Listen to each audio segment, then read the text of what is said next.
Good afternoon, members, and to the viewing public. We are back from recess, and for us, we have the Department of Finance and the Resident Director, Ms. Avery Holbrook. Ms. Holbrook, please accept the floor.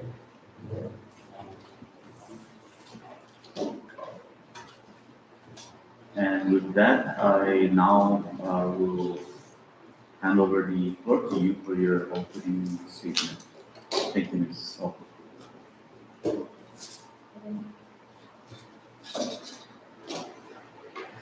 Good afternoon, everyone. For the record, my name is Avery Cowell. I am the Resident Director for the Department of Finance. Thank you guys very much for giving us this opportunity to come before you guys to make our plea short of begging for what our department needs. I want to say that these last 2 years has been very challenging, and the mayor is really giving you guys a downplayed version of the feat that she has accomplished since her first day in office. And I know that because I am the same director from the previous administration. I am, so I understand what she inherited and what she's had to work with. And I promise you, the municipality of Rota has not used its funds in any way that is abusive or negligent. And how can we, when she had been given $250,000 to run her department, the municipal council, and the 8 departments that are under the municipality of Rota. And it gives, when I take a look at my department and the things my staff has done this past 2 years, it's really something that I would never be able to repay them, because as much as I am their department head, they've been leading the department with me. And I'm forever indebted to them for ensuring that despite a zero budget, we continue to provide services to our community. We've never closed our doors, even when the power was shut, even when communications and internet access to our financial systems was cut. These people who work for the Department of Finance found ways to ensure that the services were never stopped here on the island of Rota. We provide the same services that is given to the people of Saipan and the people of Tinian, and that's with no funding whatsoever. And you have to also understand that although the mayor tries to weigh and balance what she will fund, we are the Department of Finance. We see what every other department needs. And a lot of times we back our priorities down to the bottom of the list to ensure that services that are essential for the safety and security of our island and its citizens come first. So how have we been running our department for the past 2 years, this fiscal year 24 specifically, is something that I wish my staff were here so that they can attest. Because aside from help from the mayor's office, from the Rota delegation, from the Department of Fire, from Homeland Security, from the Division of Customs in Saipan, they have been taking money out of their own pockets to fund government operations. And when I'm being told that I cannot compensate them for reimbursements, I'm not sure what to do other than to thank them and instruct them to stop doing that. But these are people who have invested 10 to 20 years of not only service, but life dedication. Their jobs have become part of their identity and their face in the community. So there is no way that they're going to allow something as simple as no ink or paper to be the reason why they cannot process a receipt to give to our taxpayers. So they reach into their pockets and they buy the toners and they buy the ink and they do their job. So they show me that our financial situation does not absolve our responsibilities.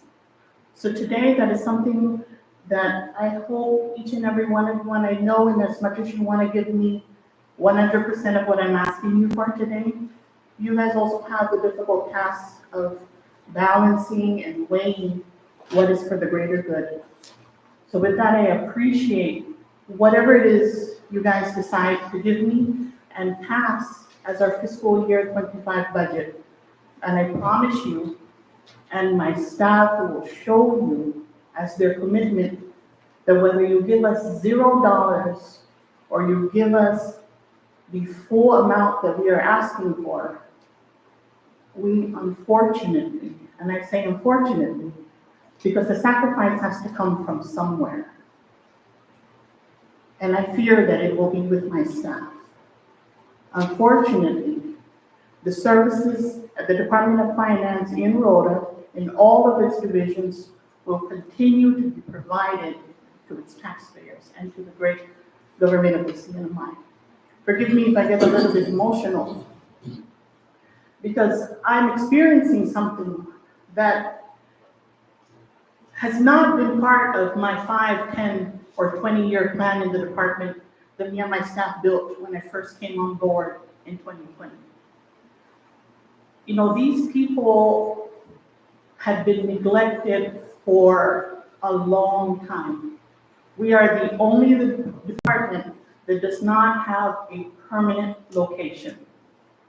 We're sitting here now in the courthouse, and I'm happy to say that it's been pegged that this might be our permanent location.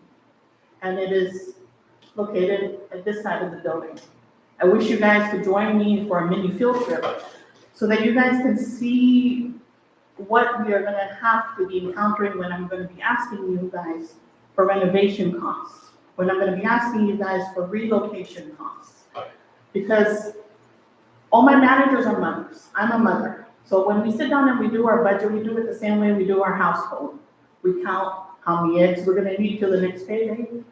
We count it down to the dollar because we understand what every cent of taxpayers' funds means to us, more so on the island of Rota when commodities are so high. You know, so thank you guys for coming. Thank you guys for investing your money here in the few days that you have. But I understand that every year my submission seems to exceed what our offers seem to have. But I'm never going to do what I request for my department because my staff deserve better. But we have a submission that we present in that all we seem to do is just keep marking off what we have qualified and addressed the previous year. It's nothing different from our budget request from 2020, except for every time we make major or minor accomplishments, we remove it. One of my biggest requests has been a $2.3 million building. I removed that, not because my staff does not deserve that, but I understand and I hear the mayor when she says that we cannot fund a building and pay for its utilities at the same time. So we've accepted that we are going to be moved out of our Sinapalo offices where we moved all our taxpayers' services so that we can be relocated here. But this place is not ready for us. So I'm going to apologize if I'm going to be asking for what seems like an insulting figure. But I have prepared a priority list of things that we are ready to accept, and we've also prepared a critical needs list, the same critical needs list I had presented last year. And so, again, I thank you guys very much.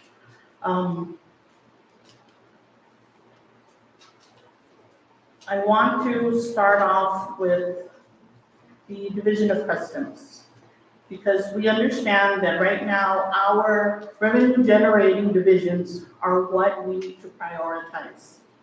And before I tell you what they need, I want to highlight what they've accomplished and done thus far.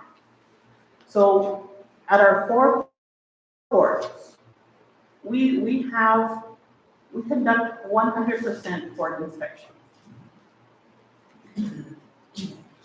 We enforce revenue and taxation and procurement services regulations and policies. If you owe at any one of our divisions, we will not let you collect your cargo. You will make good with us, or at least come into a payment plan, because we understand that we need to collect. So every single division reinforces each other's regulations. We've successfully installed the K9 program. And I want to thank Director Mafnas and Congresswoman Julie and the Honorable Mayor Aubrey Holcook for helping us get to this point. Our dog detector has completed his training, and Coney, who is our K9 officer, she outperforms what she's supposed to do. And we'll talk about her more later. We have implemented an internal quality control program, and that is to ensure that the services, the operations, and our assets are not abused and not neglected, and everybody is within protocols. We do audit assets every day. We do port audits every day. So on Rota, there are 2 audits conducted every day.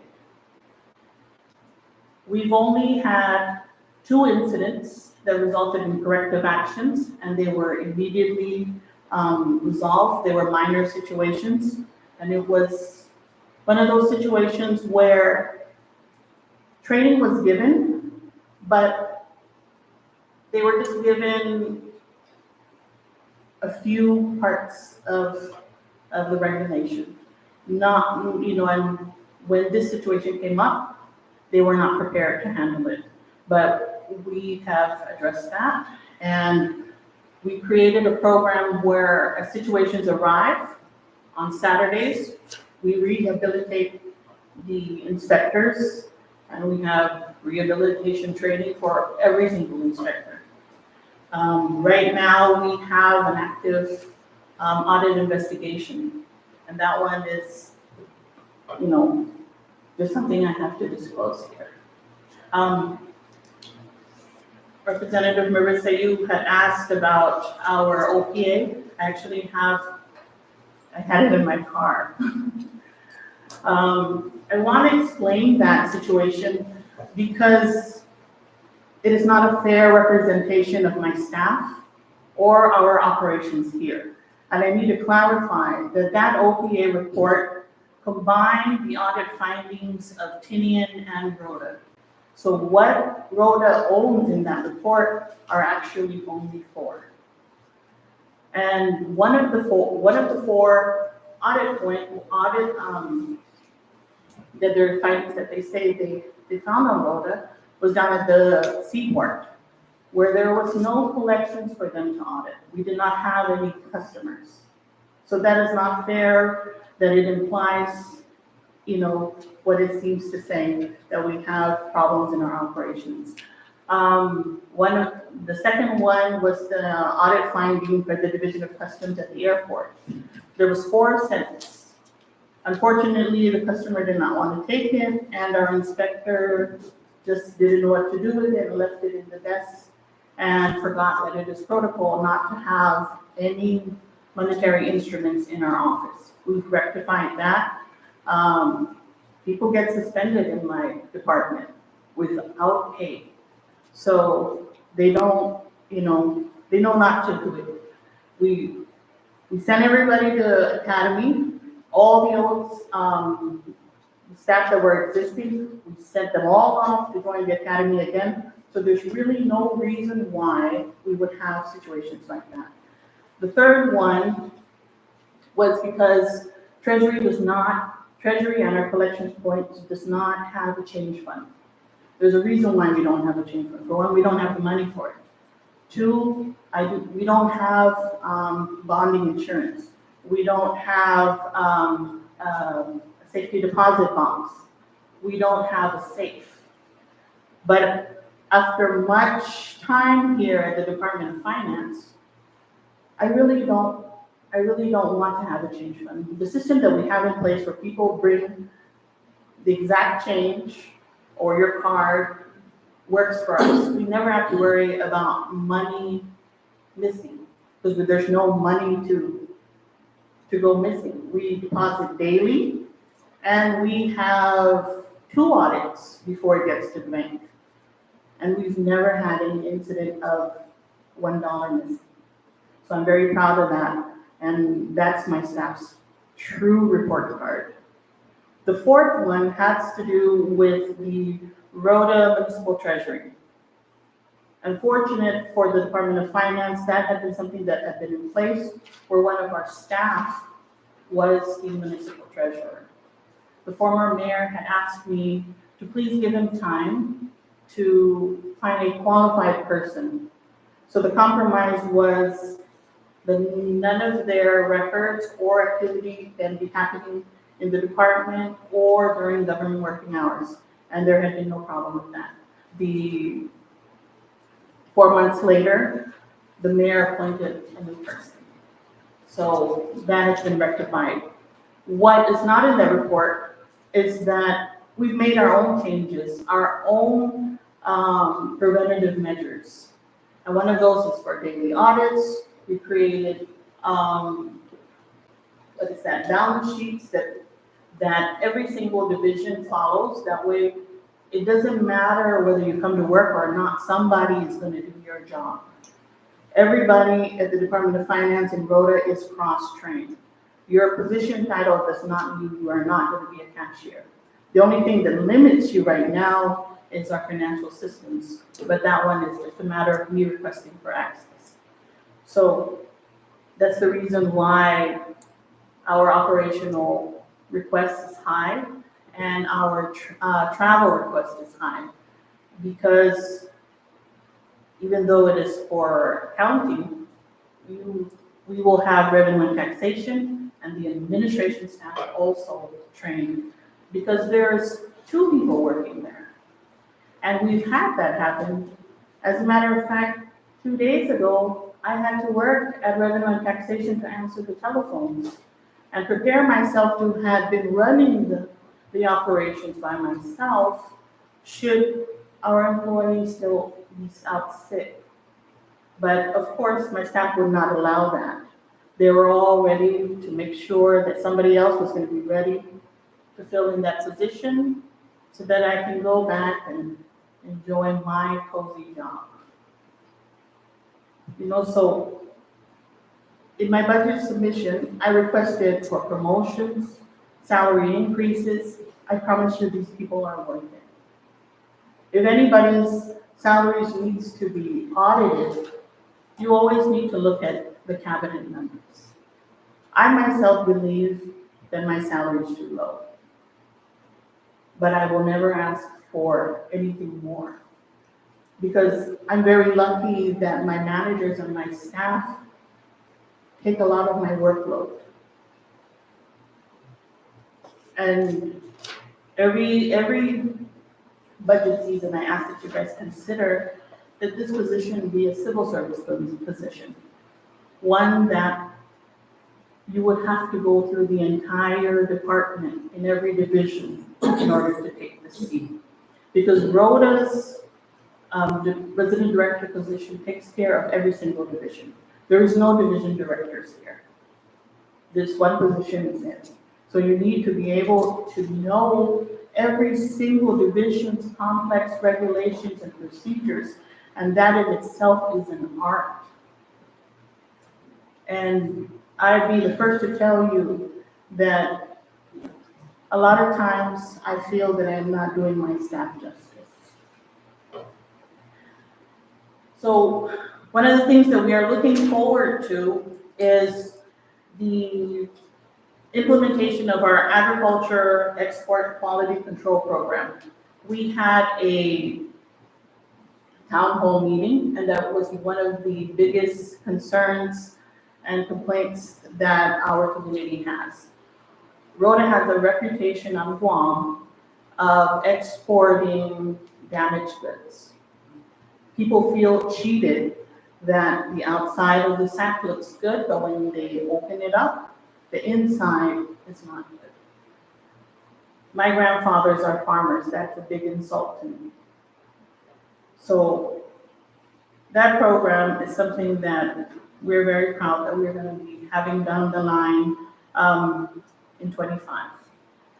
We have an MOU with DPS and Commerce and CNCA, and that is for us to all come together and take a look at our drug problem, our human trafficking problem, our white collar crimes.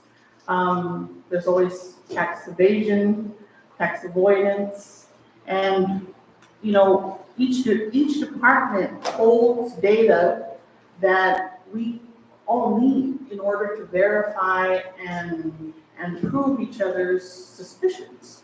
And it's not so much that people are criminals, it's just sometimes people are just trying to find a way to live, and they don't understand the laws. And we're trying to implement staff to go out and do community outreaches and education. But when you have 3 people working for you, how is that possible? It's not. We're also going to be having a vessel for stop and board inspections. And in as much as I'm excited about that, the questions then stand. I can have the boat here, but where am I going to park it? How am I going to pull it? How am I going to maintain it? Of course I'm going to take it because that opportunity may never come. But what I'm going to do is I'm going to hand it over to DPS, and the customs is just going to use it when it needs. So my priority is going to be handed over to another department for it to be their problem. And then I'm going to be put in a position where I'm going to be embarrassed every time I need to use it. But we help each other, so it's not really an issue. Coney is going to be up for evaluation in 2026. She's not a brand new officer.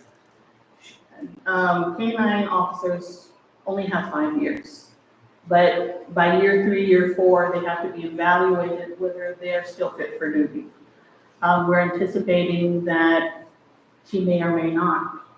So that's something that I'll be asking you guys next fiscal year, but I'm just giving that as a heads up. But that also brings to light the fact that Coney is also overworked. She's supposed to only be handling 3 flights a day.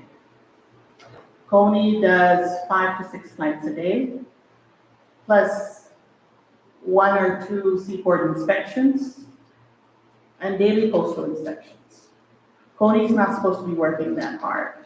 She is just supposed to be a part of a tool for us to locate narcotics. It's not supposed to be run that hard. No doubt, I'm pretty sure we're violating some laws and regulations with how we're running her. But there is a real situation happening on Rota. We have 16 potential entry points on our island alone where people can smuggle in narcotics and contraband. And it's not so much for them to sell here. We are the go-between between Saipan and Guam. And that's their loophole, is the inter-island inspections. But that's why Pony is very important to us, because that's how we address that problem. So she needs help. She needs another dog. Another dog means $15,000, plus another $4,000 for training, plus another $25,000 for another handler. But that's just something for you guys to be thinking about. We're hoping to scale back her workload.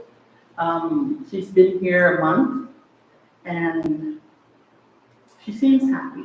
So we're happy about that. Our priorities is our firearms certification that happens annually. We need $7,700 for that. How do we save the CNMI government money? We do not travel for that. We have the local DPS conducted here for us for free. But what that means is DPS is going to need money for travel and training to certify and recertify their firearms instructors and their range instructors. So they'll be asking you guys for that. So we save money some way, but it has to come out, somewhere else. But it's a good investment for DPS because they certify not just my department, they certify Commerce, they certify DLNR's Fish and Wildlife. So please consider their request for that because they're helping everyone else. The ammunition, we need $7,500 for that. It is regulation that each inspector needs 200 rounds to qualify. There's no room for adjustment there. And that $7,500 is just the bullets alone. That's not including the freight to bring it here. Not funding that results in liabilities of ranging from simple lawsuits all the way up to the death of our inspectors. Because training is very essential to the safety and the safe operations of the firearms. But the funny thing about my inspectors is they were given firearms to carry, but they do not have bulletproof vests. So in that $300,000 that I'm asking you for operations, that's in there. They do not have handcuffs.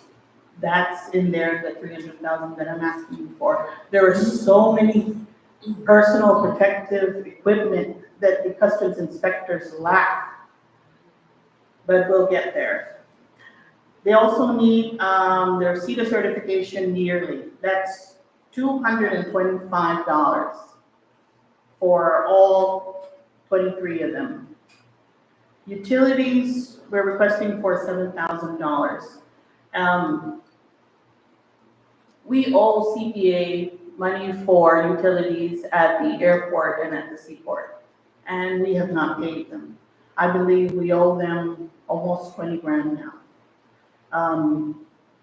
We try to offer our help by traffic control, and whatever else to try to make it not embarrassing for my staff to be there every day, knowing that they have a bill.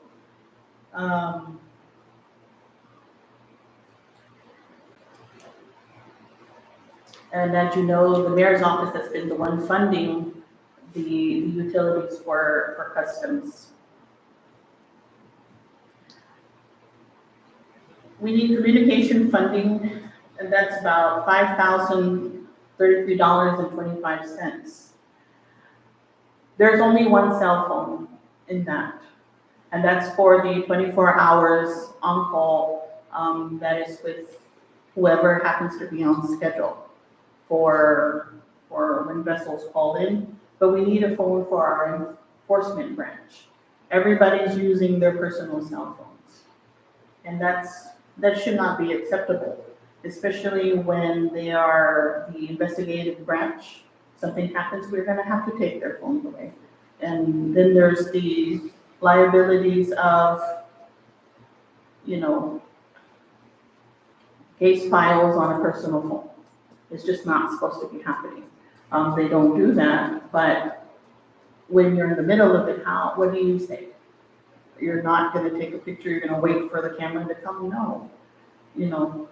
So we're doing what we can. And in that communication funding, 539 of that is for radios. These guys only have their cell phones to use. Rota does not have reception in all parts of our island, much less when we put an inspector on the boat to go out. The range only goes out so far. Our K-9 program needs 22,700 to run its operations. And that's with 7,700 of that being operational funding, and 15,000 of that being the renovation and the update of our kennel. When you guys are heading home, if you look at the ARF building, our kennel is there. Coney is in this small 10 by 10 that has no CUC power. There's water, but there is no power. We would like to install cameras there for her. We would like to increase the height of the fence. That way she can run around freely and be able to get the exercise that is mandated with having Coney on Rota. So right now what happens is they keep her on a leash, and that's how she's exercised. And that's a sad existence if that's gonna be her reality all the way into her retirement. That's a great disservice for her. The issues and areas of concern that we have, and these are our critical needs. The seaport and the post office, they need an office space. Right now, the post office, they just have a desk in the middle of where everybody takes their mail. That is not safe for them. For one, they carry the firearms. Two, if they find contraband, there's really no room for them to be protected. And then also there's the liabilities of our citizens. There's no privacy when people are doing search and inspections. So we had been asking for even a container office. Seaport is, right now we're housed at CPA, but the building is sinking. The structure is not sound. And I fear one day that we'll have a big enough earthquake, and I don't want to be fishing my inspectors out of the building. So $12,000 for a container office, and we'd be able to do the inspections for the post office and the seaport there safely. We need an upgrade of our equipment, and for that we're asking for $2,500 for a printer for the seaport. For the airport, they need 2 computers and even at least 1 printer. Right now, the printers are down. We were able to procure about 11 computers in 23. But all those new computers went to our taxpayer services. We put one at Seaport, but their printer is down. We put one at the airport, but no, I'm sorry, we did not put one at the airport. The one at the airport was still working. So, we just made do with what we could. And just so you know, we didn't buy fancy computers from the stores. The Office of Information Technology built our computers. So they bought parts and they used existing parts that they had, and they built and customized our computers. So it was lower than the market value. Biosecurity is short staff. There were 4 inspectors, but one had relocated to a different department. We need that FTE back. We tried to open it, but we were told that the funding is no longer there. There's no way that I'm gonna be able to operate with just 3 biosecurity inspectors and 4 ports of entry.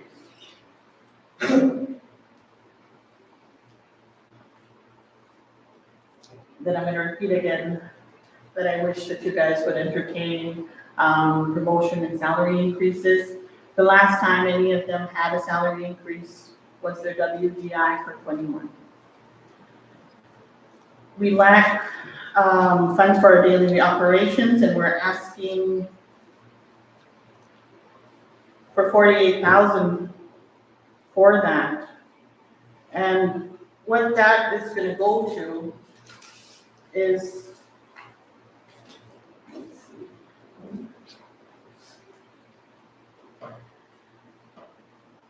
it's gonna be spread across between fuel, and we calculated this down to the mile. We really went and picked how far is it from point A to point B, and we need about 500 miles per month. Repair and maintenance at $350 for the 3 vehicles that we have. Their toner and their paper, the reason why that is so low is we only buy toner and paper. We don't buy pens, we don't buy staplers, staple pins, paper clips. We don't waste money on that. Those are consumables to me. So, the staff understand that that's something that you need to come prepared with for work as when you're doing the work. IT&E, I'm sorry. So the agriculture clearance, we're gonna need $500 for that. And that's for the tags, for the sacks, and the purchase of a stamp for the clearances, especially now that Guam is requiring origin permit. So we really need that.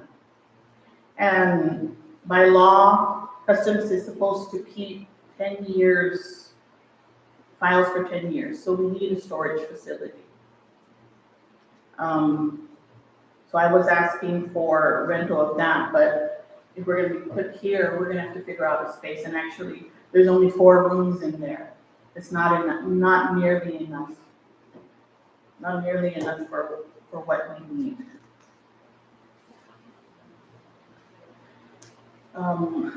I know I've said a lot. Part of that $300,000 is for a chemical reader and analyzer. That piece of handheld equipment is between 78,000 all the way up to 120,000. Like I said, Coney is just one tool. If we were to have that, that would really help our inspectors be able to alleviate part of the workload. The high end of 120 is for them to be able to just place it close to the package without them having to open it up and swab it and actually need to touch it. So that's why that $300,000 is there. That's what took a bulk of it. We are also requesting for a vehicle specifically for the Canine and Investigative Program. Unit. Coney needs a vehicle that has space for her. Because a dog like that, especially if you're going to arrest somebody, you can't not have a barrier between the dog and the passenger that you're transporting. So we would need a vehicle with a full police package. So that's what we're asking for the Division of Customs Biosecurity. Did you guys have any questions for that division? I guess I'm more, let's last up here, but, are you done with or you're just gonna continue? Would you guys like me to just go through all the divisions? or- Right. Yes. I know it's always kind of very long. I can see that it is very warm and I'm losing your guys' attention. So I'm going to just ask for our critical needs. If you think that this is hot, you should try sitting at the mayor's office where my office is. So.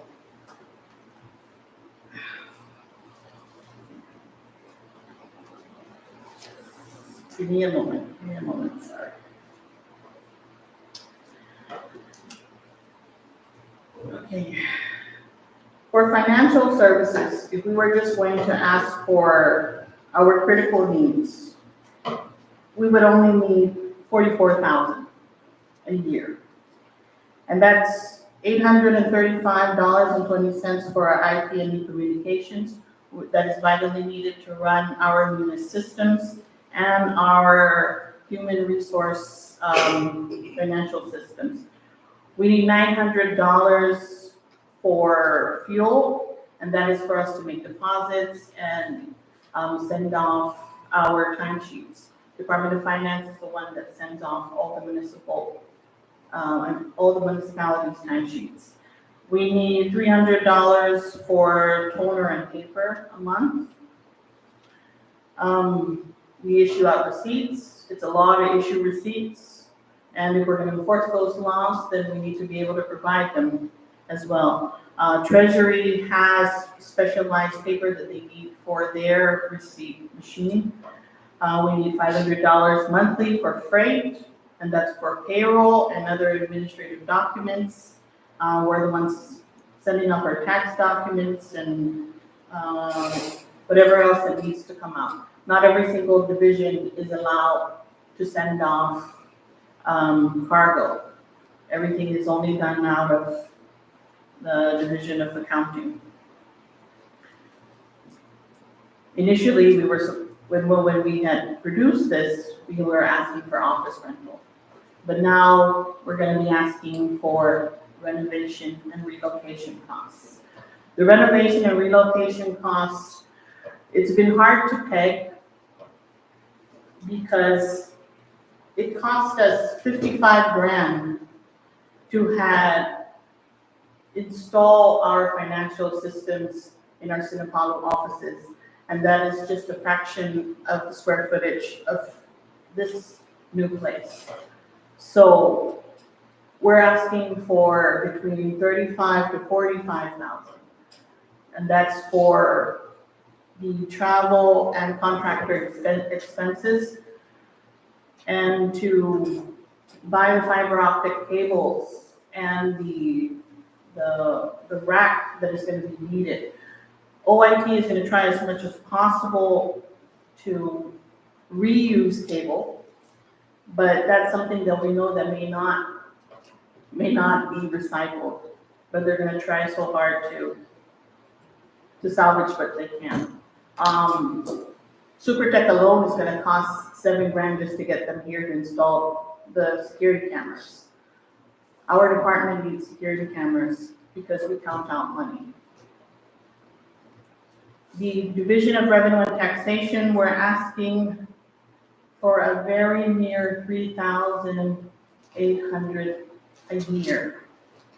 And that's only for $300 a month for toner and paper, and $200 for a one-time purchase of a stamp. And what I'm presenting to you right now is a critical list. But really, these guys need to be sent off for training every year. Revenue and tax is not a division that should be underfunded because they are our revenue and enforcement branch. We have, like I said, 3 employees.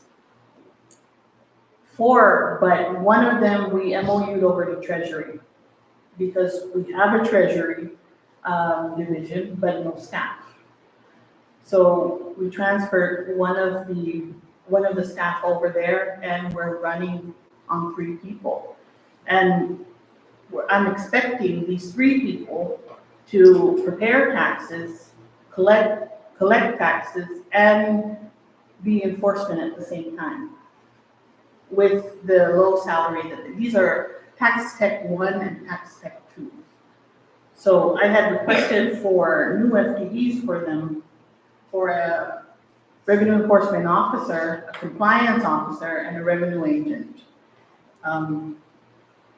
But if that's not able, then at least give us the operating fund to run our daily operations. For the, lastly, for the division of procurement services, we're only asking for $12,100, and that's $500 for fuel a month, $100 for operational supplies, $200 for the repair and maintenance of their car, and procurement did not get any new computers. So both of the staff there needs brand new computers in order for them to do their job. One of the things that the mayor had asked us to take on was for procurement to do energy audits to ensure that we have an actual account of what energy energy consumption is really government related. But that requires training, and that training amounts up to 25 grand, and that's out in Florida. The Rota scholarship was supposed to have funded that. And as much as they supported us, they had to reject the request thereafter because they had to set in place their SOPs. But initially it was a request that they had approved. So I know I'm leaving out important parts, but I also know that you guys are tired. And there's only so much to go around. So our critical needs is really what I wanted to highlight with you guys. So if there's nothing else, I'm ready for your questions.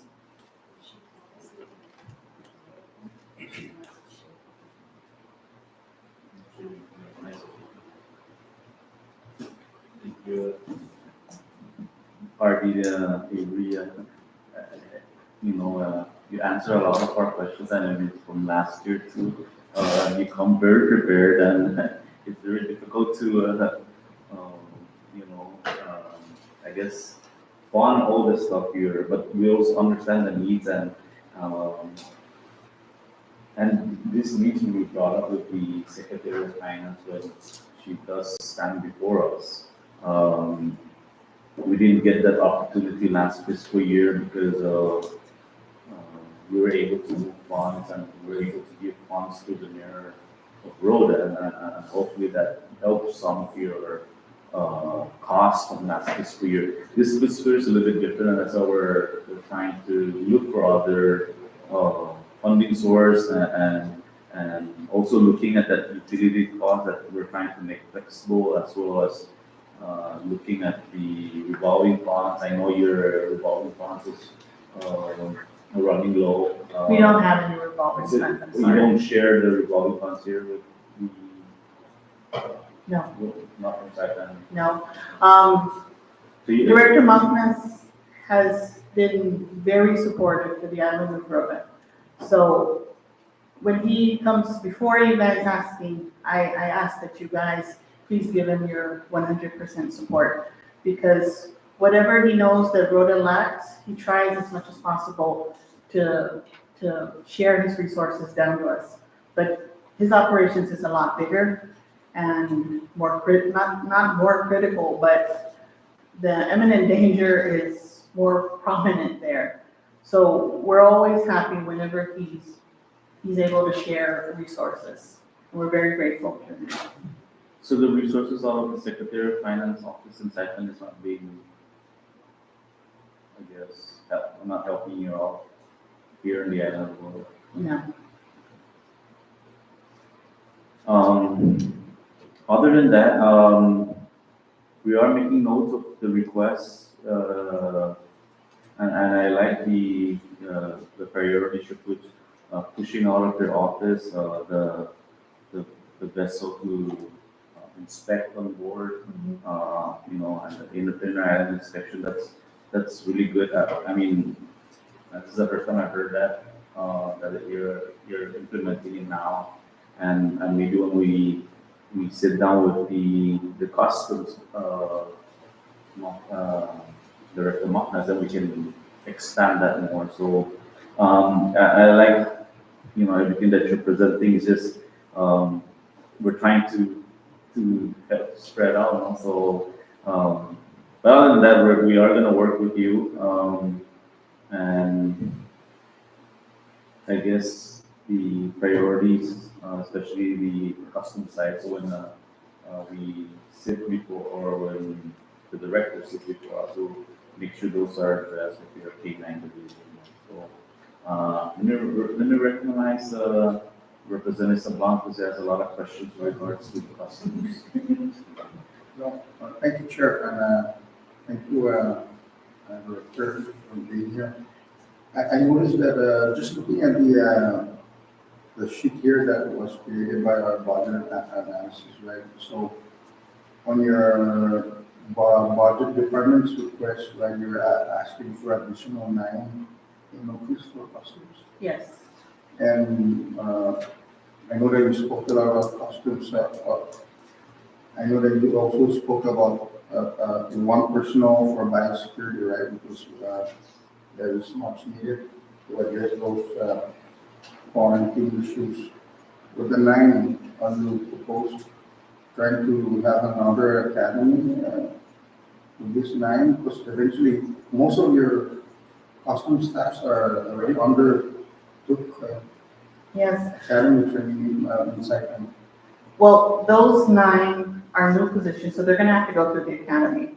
But the NMC program here informed us that if we were to have 10 candidates, we would be able to have it here on Rota. And that would save a lot of money, because I know DPS, Fish and Wildlife, and ABTC is gonna be meeting. So with my 9 plus whoever's 1 and however many, we absolutely qualify that. And we can save the government a lot of money. Congresswoman Julie knows that when I had to send 3 of my new academy worker who graduated, it cost us about 14,000 for what we had spent. That's not even including what Homeland Security offset, what her office offset, what the mayor offset. So, you know, it's a lot, it costs a lot to have people run through the academy. So we're really hoping, those positions are, they're promotionary positions, but also we need more inspectors. At every port, we have 3 inspectors. And that is 2 customs inspector and 1 biosecurity inspector. It's not nearly enough.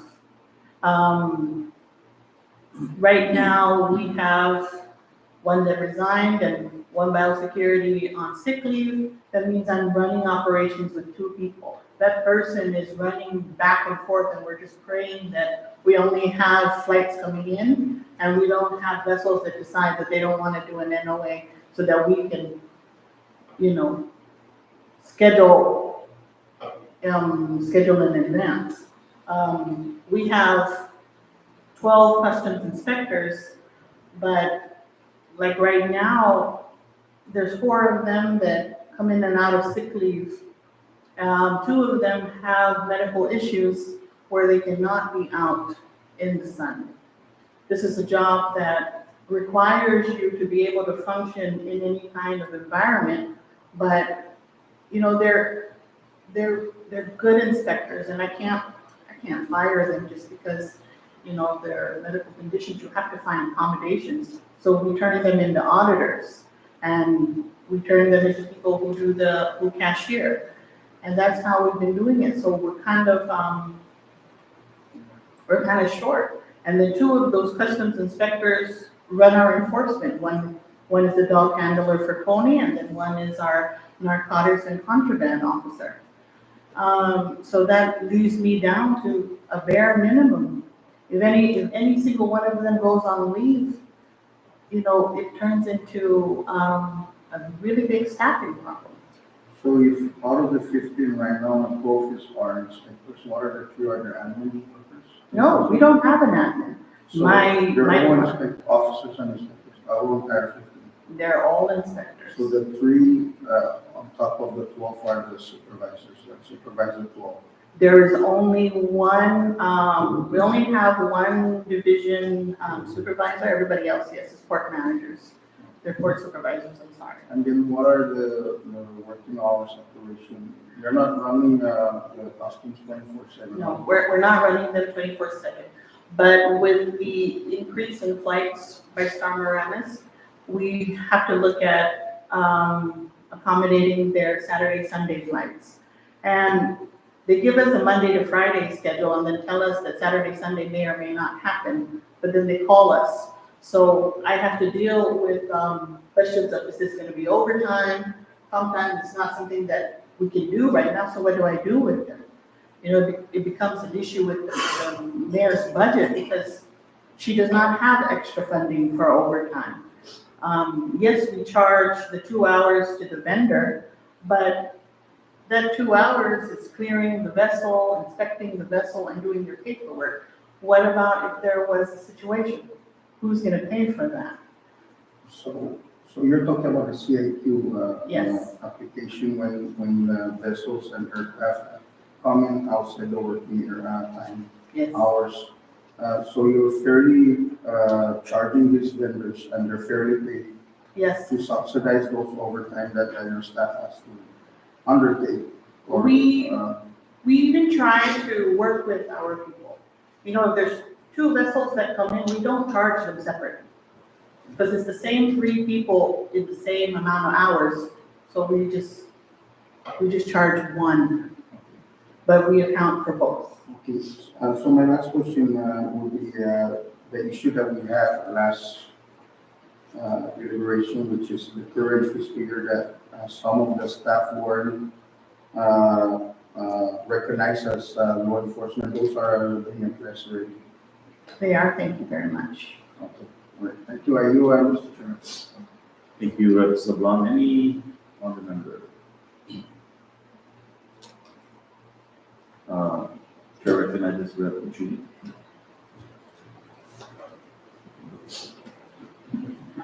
Thank you, Artie, Cullen, for your presence today. And members of this committee, all the requests that Artie for Department of Finance Rota, it's nothing new to me. She's actually one of the, department Artie that has reached out to me, and, many times, seeking assistance or, just simple advice on where to go for, certain information and stuff like that.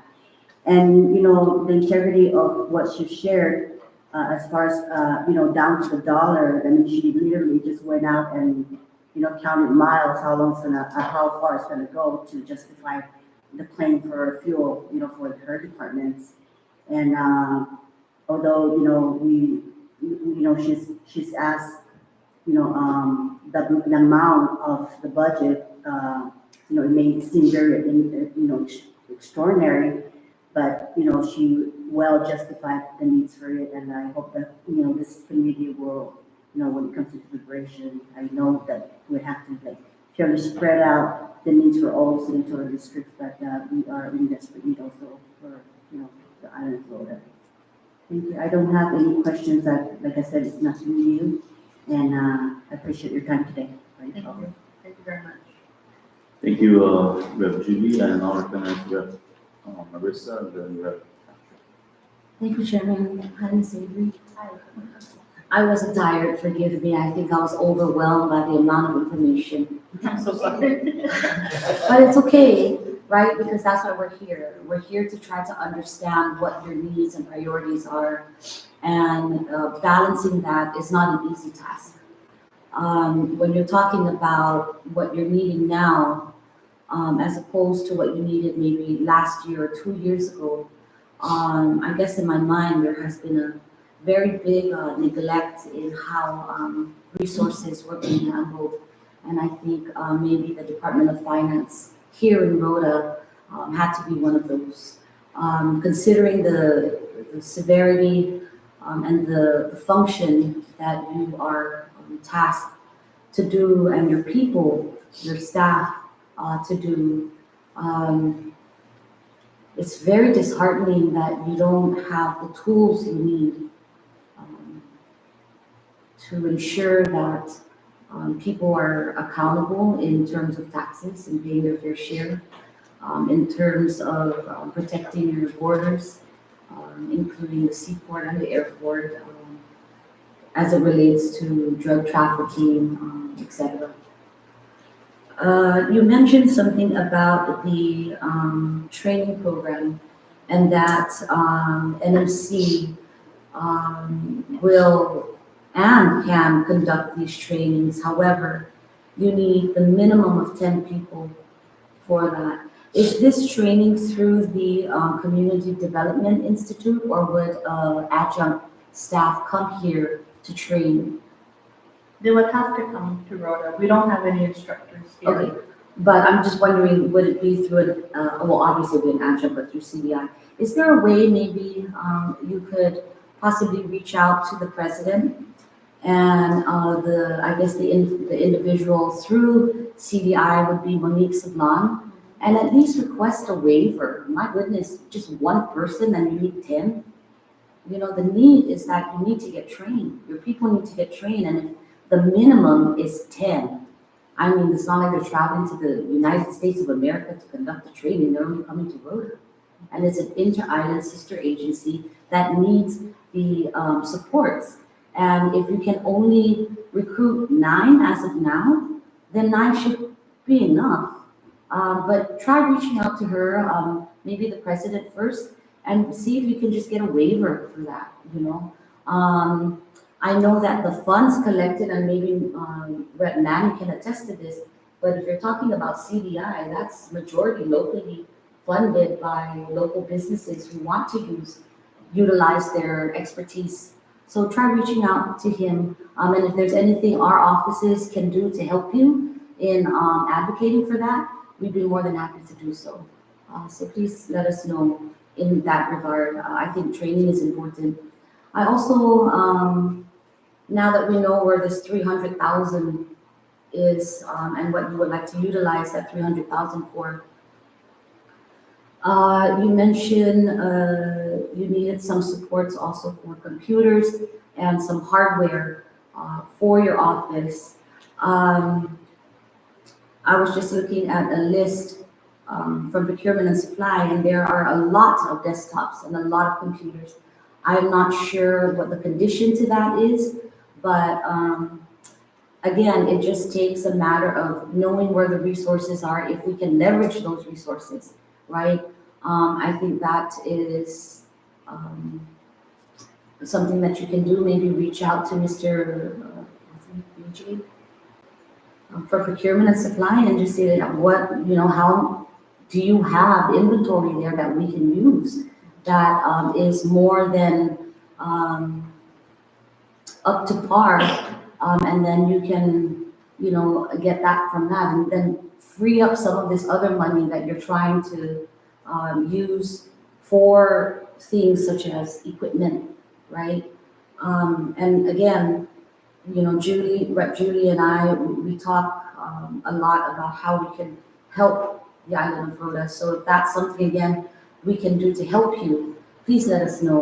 What we don't do is kind of, you know, write the letter and say, oh yeah, they need this over here.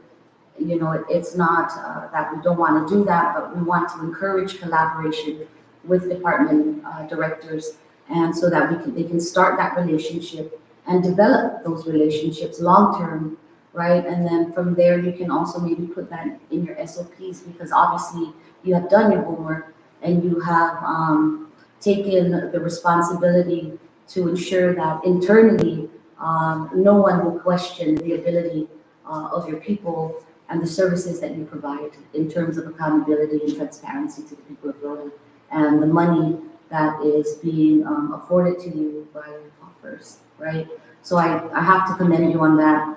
Good job. The canine concern, maybe one thing we can do is, again, discuss this with Rep. Julie, and maybe start collaborating and talking to OGM and start writing these grants for the support of this program as an entire CNMI, right? So that the data is collected and you're looking at the entire populace of the Commonwealth, right? And maybe the successes for that being awarded is greater as opposed to just taking Rota in one.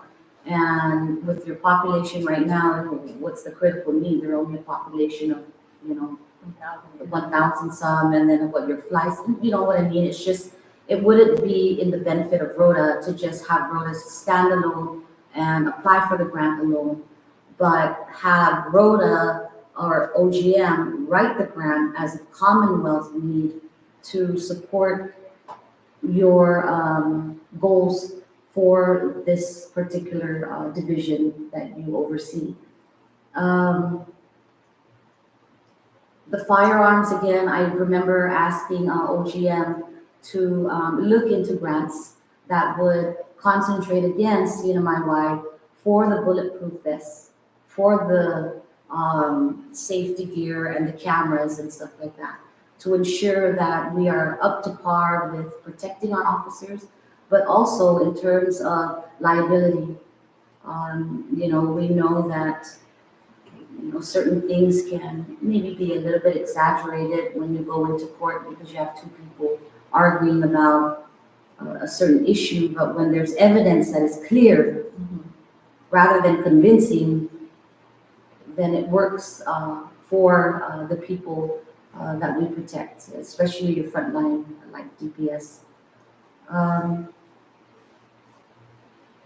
sorry that, you are also seeking renovation budget and relocation. I'm not even gonna have an opinion on that, but I do hope that the court, because a lot of the agencies, at least a lot of the critical agencies, had also lended their support to the court when the court needed it in terms of infrastructure. And hoping that maybe through your relationship and your collaboration, they can somehow offer you some supports in terms of that, right? Because they do have grant money for infrastructure. And I know that if we could just, doesn't hurt to ask. And at least if you ask and they give you an answer, you know where you stand, and then where can we go from there, right? I'm not sure what else to tell you besides thank you to you and your staff for working tirelessly and dedicating your whole body, mind, and soul to carrying this part and this neck of your municipality, because it is obviously underfunded. And I just can't express to you enough that your dedication to stay, because I don't think many people would stay considering what you're faced with. But you have. And I know that you do it because you love your island and home, and you love your people just as much. And you respect your staff and the work that they do. So I will advocate, just as I have advocated for needs in terms of effectiveness and efficiency. So thank you for a job well done. And again, I was not in any way, shape, or form disrespecting you. When you looked at me and our eyes met and you said, I know you're tired, I was just really overwhelmed by the amount of needs and funding and everything that you are faced with in terms of supply and everything. It's just unbelievable. And I have no words, but do know that as a committee, we will do our part and help Rep. Julie also advocate for your department and your department needs for a smooth, efficient, and effective finance office. Thank you. Thank you. Thank you very much. Thank you, Rep. Flores. I now recognize some leaders. Thank you, Chairman. Director, welcome. Just one question, in regards to your division of custom. You have, you mentioned that you have a canine, right? Yes. How many in the personnel under the One. custom? One? One. One. We have one Okay, so, person running the K9 program, but like I said, everybody is cross-trained.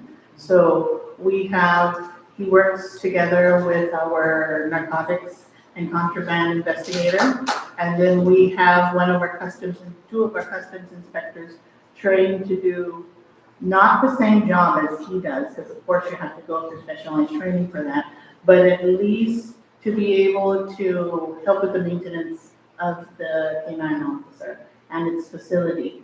But we're working on getting somebody else trained, and you have to understand that this candidate, this person who's handling the K9 program, he holds a bachelor's degree, but we are only paying him $21,000. We would like to increase his salary because of the amount of work and the responsibility that he has. Every single one of them actually deserves an increase. But all of them right now, I will tell you, they're not even concerned about a promotion or their WDIs. They just really hope that we would come away with a next fiscal year's budget with an operating fund. That way, whether we're 80 hours or 72 hours or down to 64 hours, they don't have to worry about coming out of their pocket to fund their job. So, in particular to our canine inspector, his worry is not even about himself. His worry is the canine officer gonna have food? Is she going to get to meet her quarterly vet appointments? Will she be able to go to training in Saipan for her recertifications? And I can't tell him yes. Director Manzanas promised that he will help, but he has his own operations. The mayor promised that she will help, but she has 8 other departments to assist, and all of us are bleeding. And when we're processing, I work with accounting, I work with treasury, I work with customs. I don't just sit in my office and write memos. We are part of the daily operations. So if I'm going to ask for something, and then I know that fire needs gas because they have an active fire going on, I'm going to withdraw my request immediately, and my staff is going to be like, there's no question about it. They'll figure it out. And that's what they've been telling me every time something comes up. Don't worry about it, don't stress, we'll figure it out. And how do they figure it out? They figure out who has enough money to go get it. In our customs, our quality control inspector has been the one paying for the maintenance of the cars. And when I started getting on her about funding all these things, they started hiding it from me.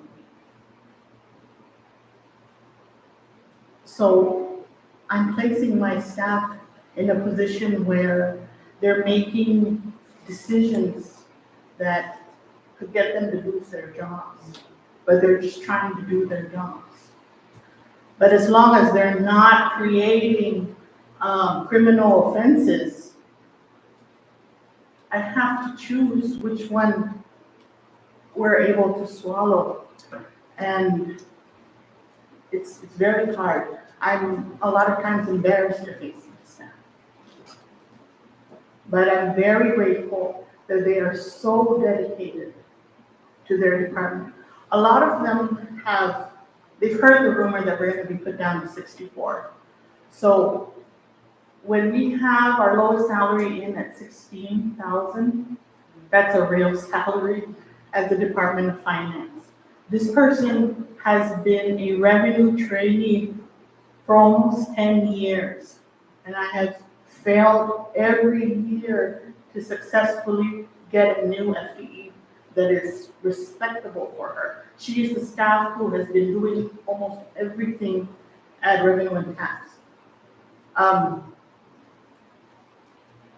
I've basically abused her. I grabbed her and helped to help out at Treasury. She helps out as accounting. She's the alternate for the accountant. She is the one who's running Treasury by herself. Accounting is the alternate for Treasury. We have revenue alternates for Treasury. Everybody is an alternate for something. The only division that we hold sacred really is the Division of Customs and the Division of Revenue and Tax. The only reason why the person we MOU to Treasury is able to go there is she's a Revenue and Taxation staff. Director, I just wanna make sure, I'm just gonna make sure that you told me that you answered my question that there's only one person in custom division. No, there's K9. How many, custom? 23. Oh, 23? There's 20. So is there any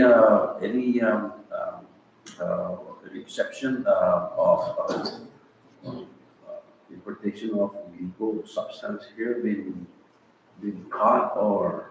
Yes, Yes. Do you have any statistic for that? Because that might probably justify what you're asking for is the statistics. is it something that I can give you guys through email and not have to disclose it here? No, it's just a number. Yes. Yes. So in 1 week, we would flag twice a week. But how many of those are that turned into successful cases? We've only had one last year. Everything else, when we hand it over to DPS, I can't say what negotiations, we just know we catch it, we hand it over. As far as weights, we have never been successful to find the amount that Saipan does. So what we've been finding is they seem to be testing our system. They let a gram come in, they let a few ounces come in, and they test and see where are we. Ever since we've had this dog come on, ever since we started beefing up our level of inspections, we started seeing that number drop. So I'm happy that we will never find a large amount, because that means it's not coming into our community. But really, like I said, Rota is the loophole here. They're using the inter-island, what is that clause where you don't have to get inspected, as their way of getting it between Guam and Saipan. So in a way, it's helped me help the Cook Islands. Because yes, we have users here. We have people that we suspect and rumored and gossiped to be the ones selling here, but the bigger problem, as we all know, is in those other islands. But we don't need it to become a problem here for us to address it. I strongly believe in preventative measures. Corrective measures are to address preventative measures when they fail, and not the other way around. Chair, Thank you very much.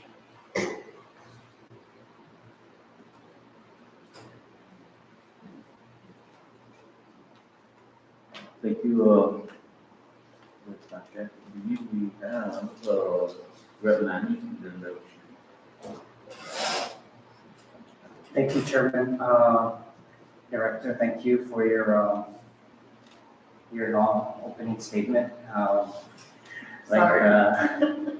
Very informative, and excuse me if I had to communicate, because we still have a lot of events happening back in our precinct. So I just sometimes have to multitask, but in regards to the question about training that Red Marissa brought up, and there was a number that was mentioned, like 10. What was that? That's the number of cadets. It's for Police Academy? Well, Law for enforcement? Customs Academy. So NMC is willing to combine everybody's law enforcement so that they would be able to do, the basic law enforcement component.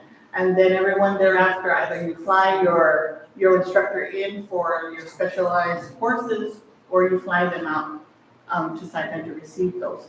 But at least the larger part is gonna happen here. Because the bulk of the funding for sending out somebody to academy is in stipend.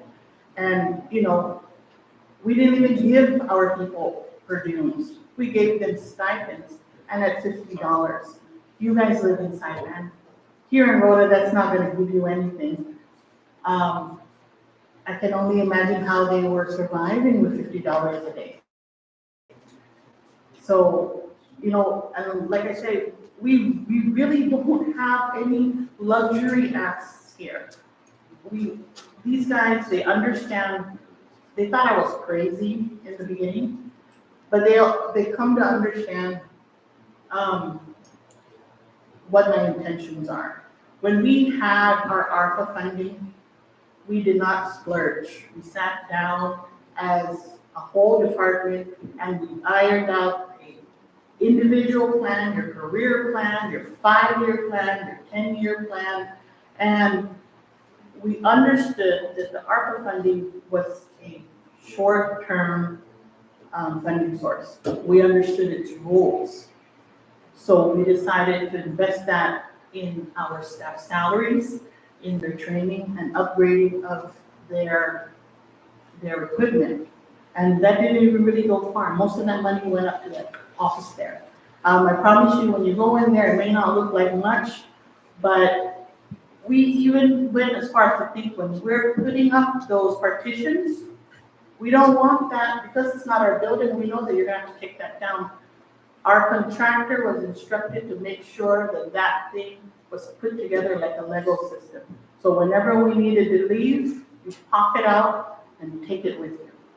Thank you, Director, for your modular approach. It's going to save a lot of costs. And the reason why I brought up that I wanted to clarify if you're talking about the minimum number of students required for a class, and it's 10. For Rota and Tinian, it used to be 6 at NMC. So I think more dialogue needs to happen with NMC. Because for working at NMC for 12 years as their enrollment manager and director, we're the ones responsible for filling those classes.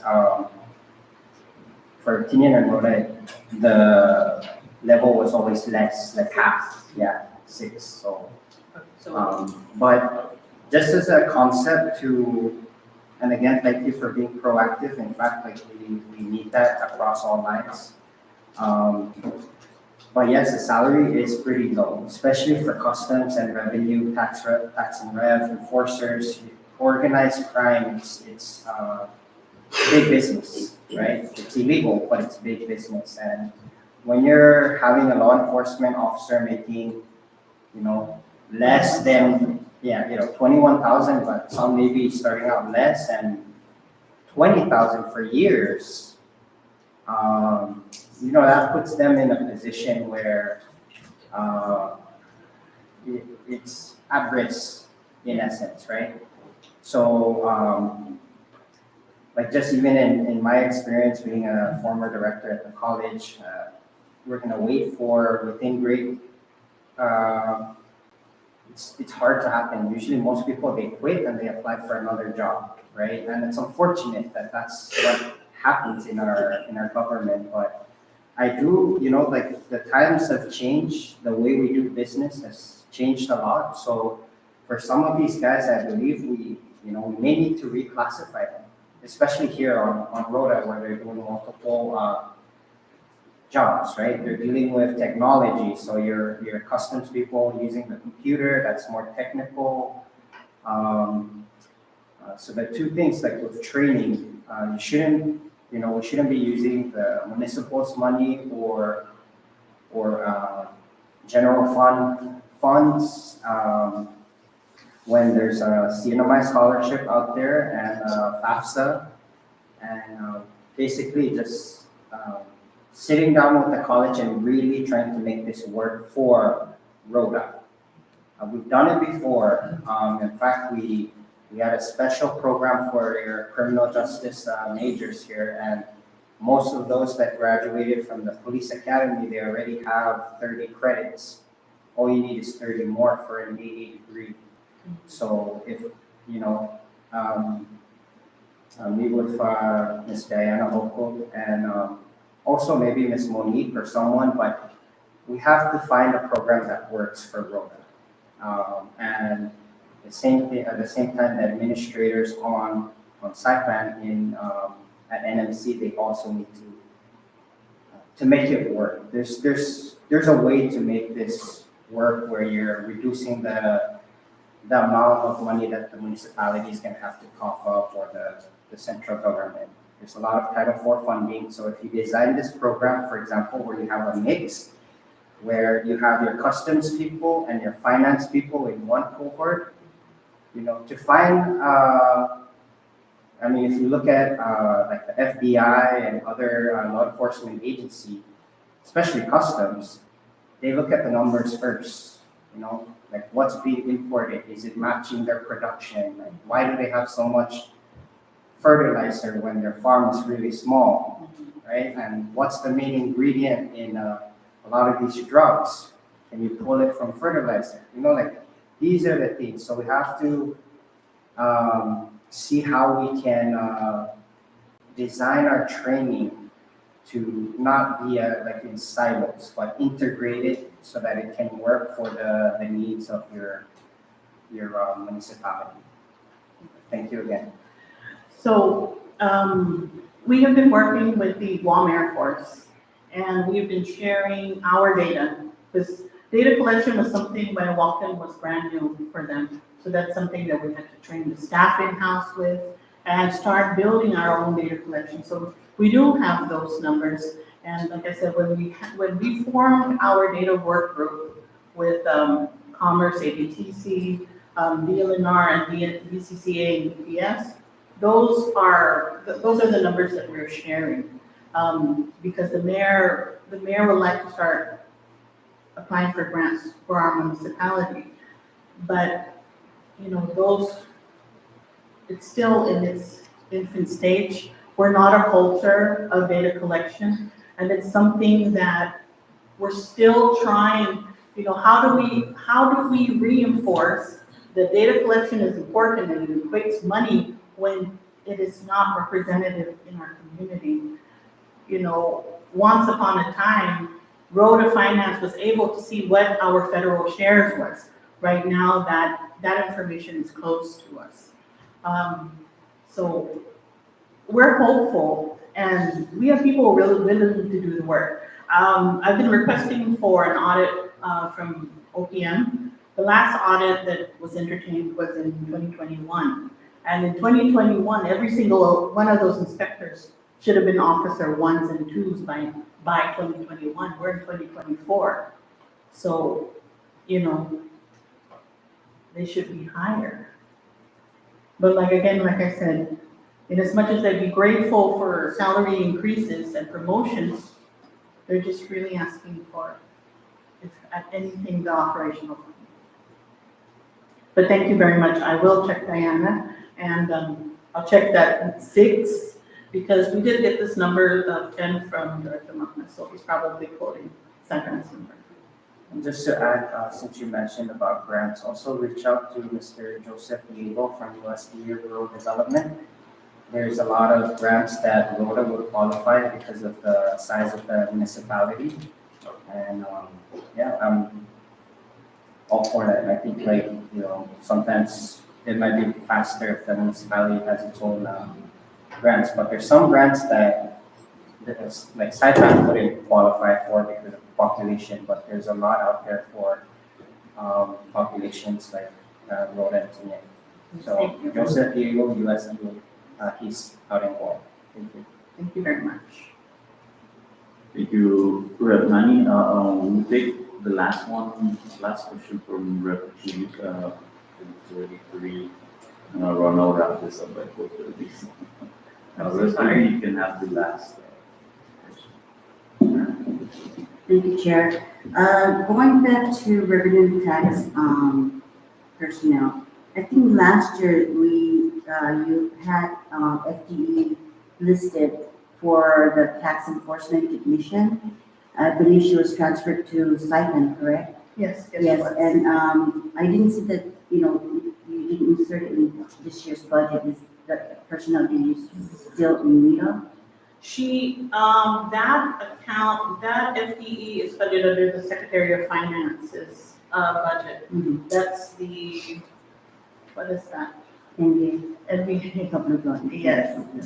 So when we had transferred that employee to revenue and taxation, the agreement then was for her funding to also follow her, and then as soon as she's found a civil service position, they've returned that vacant FTE back to Rota. But, with our austerity measures, it never happened. I was just wondering, because according to the public law 18-1, they're supposed to have an FTE, civil service FTE for each senatorial district to monitor the hot tax. Yes. And she has been gone for probably around 3 years, Yes. So that's something that, we can also follow up with that as well. Thank you. I know that you've had several challenges with finance and Saipan gathering some information because I've requested in the past for, the number of rooms in, collected of tax and the hot tax. And, unfortunately, we didn't have that information because it was coming out of Saipan. And that's very critical that we have this tax enforcement technician to monitor those, collection of tax from the hot. And I believe right now, I've spoke to several of the owners and that they're actually filing online. So it's kind of difficult for, I guess, locally to monitor how many, those taxes are being paid, truly paid, actually paid into our local offer. And I know that we rely on, road, especially with the MBA, the allocation of 2% of 100,000 a year, at least we're, we want to know, at least see a data of how much we're contributing to that offer. So, it's something that maybe we'll talk with the community about reinstating it. Thank you very much. We really need that position because, like I said, when the resident director has to come and work with the Division of Revenue and Taxation, that's a very big staffing problem. And that army of 3 is not enough to monitor and do everything. But at the same time, I'm very proud of them because they're able to do the work. There's that saying that they don't need help, they need help. Their husbands have told me that they need help because they put in the hours, and then compensation comes up in question. What do I do with them? So please help them. You're not helping me. If you look at my track record, I don't travel. There is no excuse to attend a meeting in Saipan. Everything is done online or on the phone or through email. We don't spend money on traveling to have a meeting. Those things can happen. They should be able to happen over the phone. We speak the same language, we speak the same second language, and those resources are available to us. Yes, there are many situations that require a physical face-to-face, but so far, we've been very lucky that that has not been an issue. And our counterparts in Saipan have been happy to receive us through those modes. But training, I rather that I send them out so they can get firsthand knowledge instead of being limited to the secondhand knowledge of whatever the person that is sent to share down, whether, it depends on their mood, how much did they comprehend, how much are they willing to share. It shouldn't be like that. And I think when I came in, that's the quality of staff I had. They were only taught the 5 things that the person before them decided to teach them and nothing more. But these people right now, you can put them up against any staff, and I promise you, they will excel. They're able to do across division, across branches, jobs. So I wish you could visit them, spend time and see how we operate. That way you will see the reality of these numbers that I'm asking you. And I actually believe that's something that every Ways and Means Committee should do. Not just when we're transitioning administrations. That's something that you guys, especially because you guys are making the laws that we have to enforce.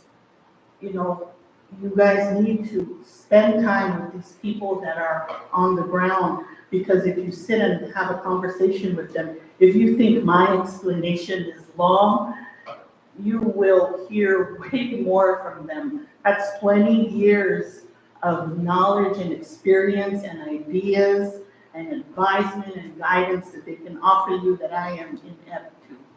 So I invite you guys to spend time and visit the staff. Don't talk to the directors. Speak to the managers, but make time for the people that do the work, because they are the ones that these personnel is funding, they are the ones that these operations are funding, they are the ones operating those expensive assets that we are asking you for. So when you want to audit how we spend our money, you audit at their level. Because somebody in my position might just give you excuses to cover what I am lacking. But their truth is on the ground. So those are the people you need to be speaking.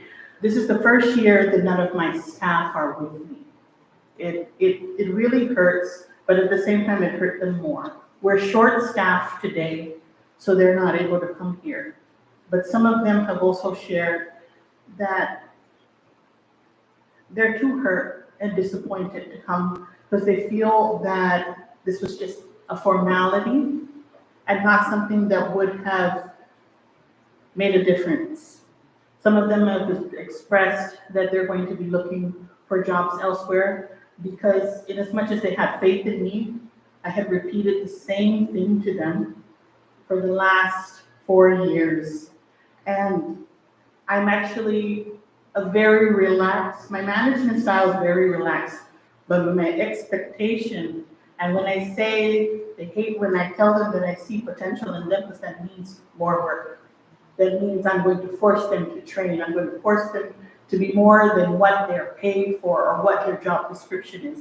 I've never heard these people tell me that that is outside and not within my job description. So for me to hear that they're updating their resumes, and their resume shows that they do a large amount of work, management work, technical work, but their title is trainee and technician, it's insulting. And then the question is going to, of course, any employer is going to ask, are you exaggerating your abilities and skills? This looks fraudulent. If they were to take their resume to the US, it'd be thrown away because it doesn't make sense. The questions that I used to, I have a human resource management background. The question that's going to flag up and they will never say is that you commit a crime, that you were not able to receive a higher salary. did you have disciplinary actions that prohibited you from being promoted?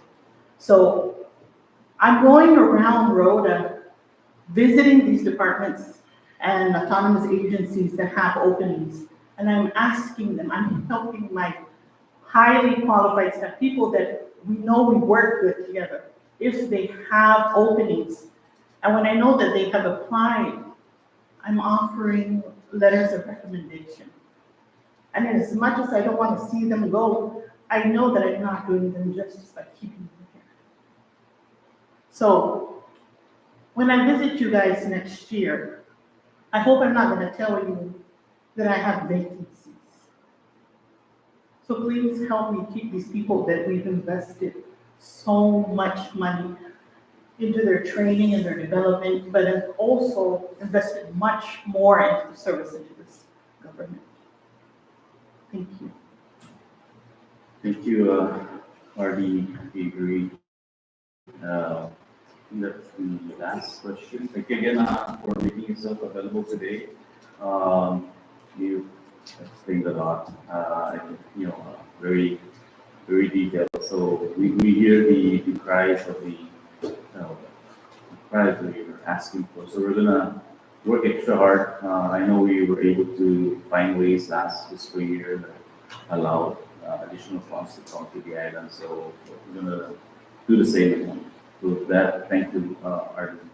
Thank you very much, and have a safe flight home. Please thank your families and the staff for allowing you guys to be here today. I apologize for the heat. I did not imply in any way that you guys were bored of my presentation. I just know that it is hot. We just had lunch. My monotone sometimes puts people to sleep, and I know I ramble because I'm very passionate, but I have to match my staff's energy. So I can't come with anything less, because then I might as well resign, because I'm not worth what I'm being paid here. So thank you again very much for your time. I hope I did not overwhelm you. The departments that come after me, please listen to them, hear them. And if you cannot fund me, please fund them. Fund the mayor, and again, fund Director Muffness. Whatever he asks for, please give it to him, because funding him is funding Rota. Thank you guys very much. Thank you. Next on our list, and we'll move on because of our time. We have the Department of Commerce. So members, at any time you feel free to use the restroom, just silently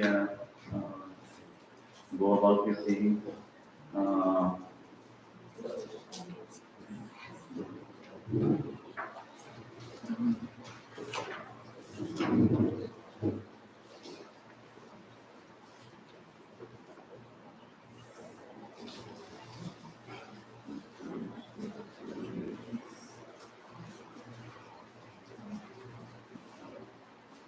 Good afternoon, Artie. You can go ahead and I'll have your opening statement. Thank you.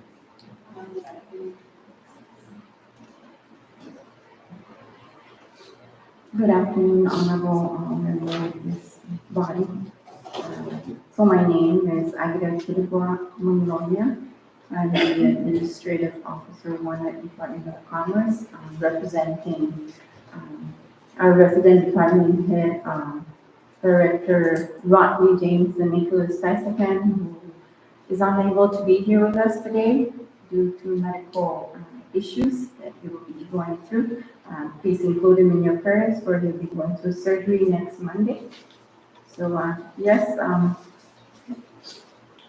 he asked me if I could, he said, I'm going to appoint you to be the acting so that if the budget hearing comes, you wouldn't have any reason not to be there, because he knows that if I was not in this position, I probably wouldn't be here, and I have my own reasons. So before I proceed, like I said, I am in obedience to the calling of this body for this hearing. I also am in obedience to my God who gives me the breath of life today. So I just would like to invite you, everyone, to just pray along with me, please. For this is what gives me strength. In the name of the Father, and of the Son, and of the Holy Spirit, our Father who art in heaven, hallowed be your name. Your kingdom come, your will be done on earth as it is in heaven. Lord, give us this day our daily bread, and forgive us our trespasses, as we forgive those who trespass against us. And lead us not into temptation, but deliver us from evil. For yours is the kingdom, the power, and the glory, now and forever. And in obedience to his scripture for me this year, which he told me in Matthew 6:33-34, to seek his kingdom and his righteousness, and all will follow. And I'm not to worry about the troubles for tomorrow, for it'll take care of itself. For today's trouble is enough. I thank you, Lord, again for this time, this opportunity to represent my director, Ratney, with the plea of budget, annual budget, and I ask you, Lord, that you go before me and you allow me only to speak what is needed, and just be filled with a spirit of love, joy, peace, patience, kindness, goodness, faithfulness, gentleness, and self-control. In your mighty name, Jesus Christ, I pray. Amen. Thank you, everybody, again. So I came here in obedience to your request to be here to answer. I'm here to answer any questions to the proposals, to the numbers that are there, the justifications. Thank you. So acting director, Yes, resident director. Magnolia. Maloyan. Um, So the Department of Commerce,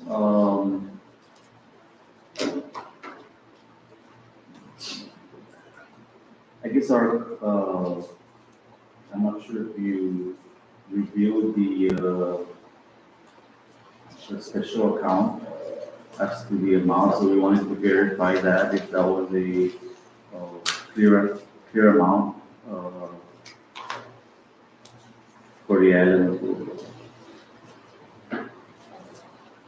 Special account, Yes. and that's the The special fund. revolving. No, the special fund. Your department, I don't have it, 300.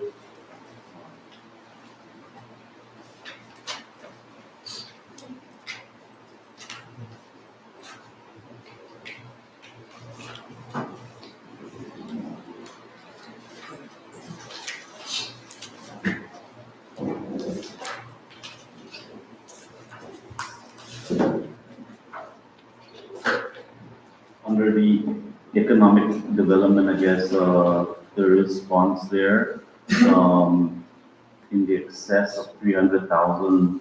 Is that an accurate, fund balance under your special account? I'm sorry to tell you that I have no idea with that. You know, there are, with the Munis thing, Okay, when Munis came in, so there's many informations that we are not afforded, we could not access, so I can only speak of the general funds for personnel only, and a little bit with the. Okay, so we'll come back to that, I guess when we have the Secretary of Finance, and OMB, for clarification.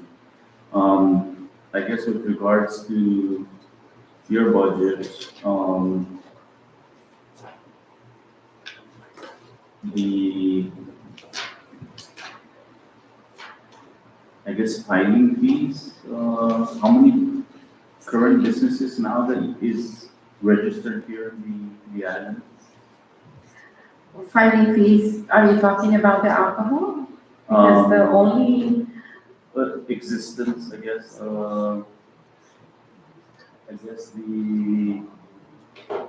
the annual fees that you guys collect, right? There's a annual reports. Your Honor, so in the Department of Commerce, there's 8 divisions, right? Um, So with Department of Commerce itself on Rota, um, we fall under the municipality. Okay. So, whatever you're seeing with the Department of Commerce and Saipan, But companies here in Rota file for their annual report, so they have to pay the duties. that is under the registrar, Division of Registrar. Okay, so, So it's not, also it's different. so what I do, yes, I do. So I'm the only administrative officer there, and I'm the administrative officer for all the different divisions for Department of Commerce, as you see on Saipan. So I work with Saipan, and I assist them administratively. We have our clients that come in, registrar clients to file their fees, but I do not have, I only assist them administratively. I review the documents, make sure that it's complete, assess the payment, have them pay it, take the documents, scan it, send it to them, and then Send it to them, like send it to Saipan, yes, send it to them, and they, so, and it's good that you brought that up, because to tell you, we don't benefit from the collections of those monies for registrar, for department, for division of registrar. Unlike alcohol, ABTC, where when a licensee would come in and pay, there's a $50 administrative fee, right? That fee stays here, and that's our, Okay, so, I guess, so it's only, ABPC, but you don't collect any annual reports that is filed here. It's packaged here and sent. I assist, but all collections goes to 1959E.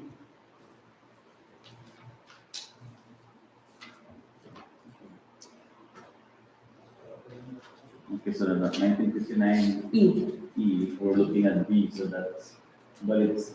1959B is the alcohol. Okay.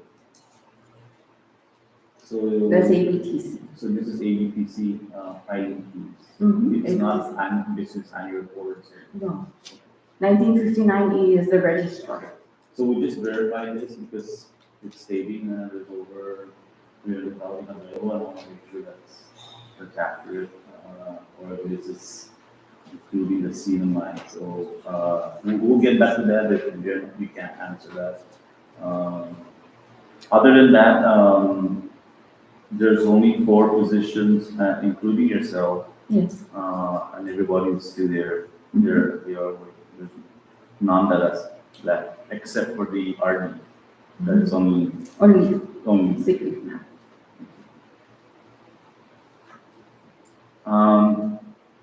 That's all my questions. Let me ask the members. We have our JGO chair that may have questions. Good afternoon, Ms. Kirwa. Thank you for coming. Yeah, when you mentioned that you receive your documents, corporate documents, and then you send it over to Saipan. I didn't know that you're not just sending the document, but you're also sending the fees. Yes, because I will not collect fees unless I communicate constantly with Saipan, making sure that this document that I'm going to assess is not lacking anything. So before I issue the voucher for payment, I make sure that these documents are ready. So the documents that I package and I send to Saipan, all Saipan needed to do was stamp it. Okay, so when they pay you, does that money get pouched over to the CNMI, or does it go to your finance? It goes to finance, they go, we don't collect at the departments. We Got it, collect. okay, so then it is here, the money is here. The money is paid, Gotcha, okay. but it goes to, that 1959 account that's assigned to. Gotcha, we'll make sure that we'll look into that. Look into that piece, and I asked if at least, give us access, give us a little bit, maybe 5-10%, not asking much.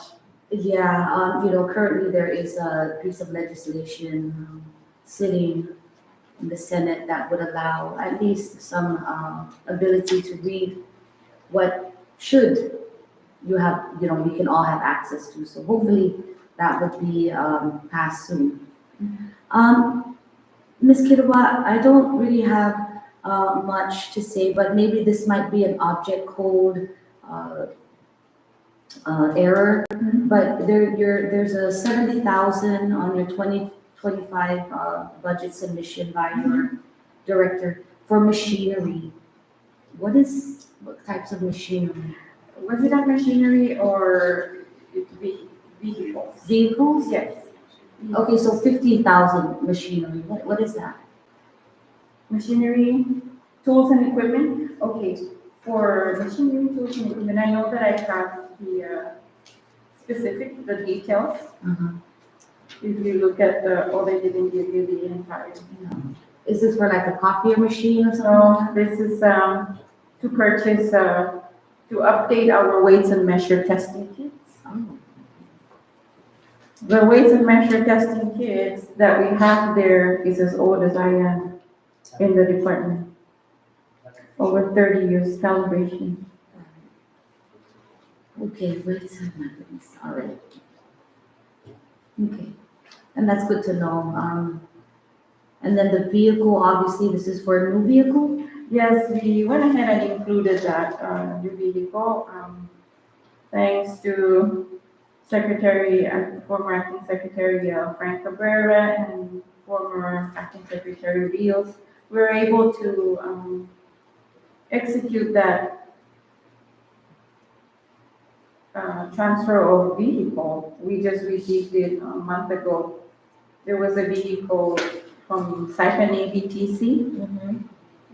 Pretty new, pretty low, but it's just one of those sports utility vehicle.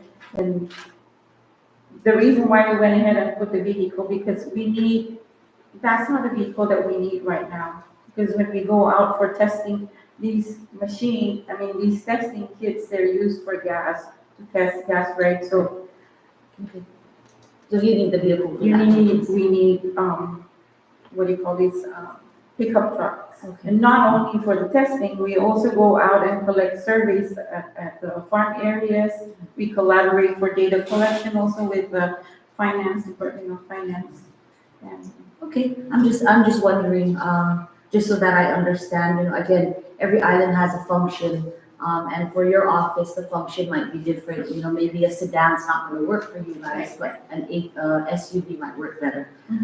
So I'm just trying to get some clarity so that in terms of, advocating for what you need, it's clear to us. And then you have, 25,000 here, I believe. under improvement? Yes. Okay, so the 25,000 under improvements, so last year I mentioned that we were in the office. Yes, we had a new office, but we did not have for 2 years, we did not have toilet facility. We were using neighbors. We were at the mercy of the neighbors, and then we would go home. But when our new director came in, we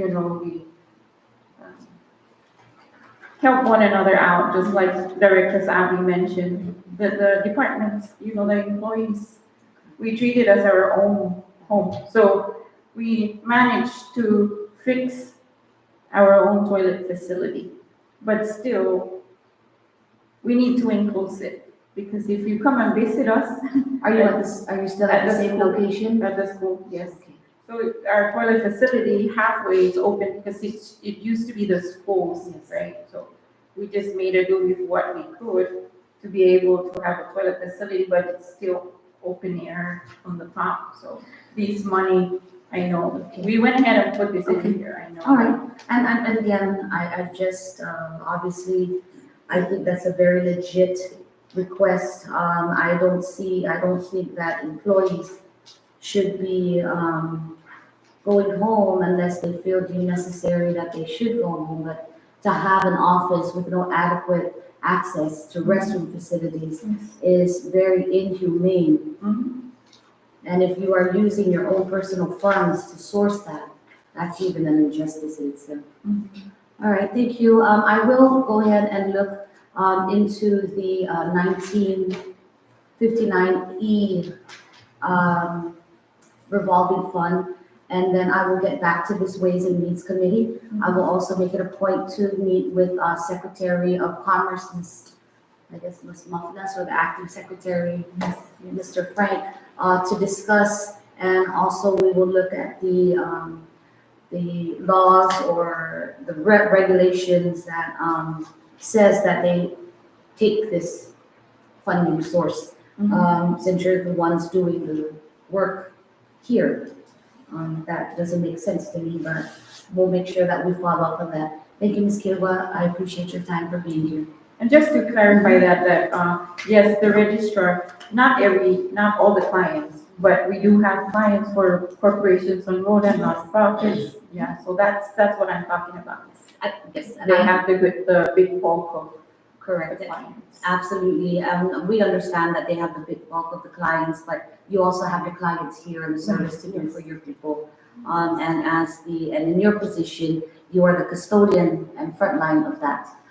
So we will look into 1959E, and we will, make the meetings to fully understand why this revolving account, that is indicated under this, island and in your division is not given to you is, obviously a question that, the JGO committee would have to follow through with, Secretary of, Commerce or the acting, individual in their capacity. Thank you, Ms. Kidova, for being here, and thank you for the information.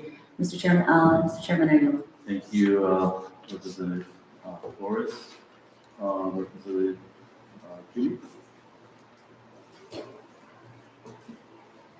Thank you, Acting RD, Mrs. Malonia, for attending today's hearing.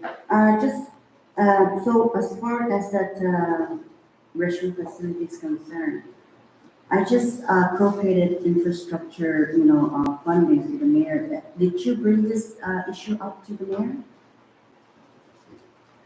That was very popular to the point since last administration, to the point when I went there for one cabinet meeting, I was told, I was begged not to, I was begging, one of my agenda would be the discussion of the toilet.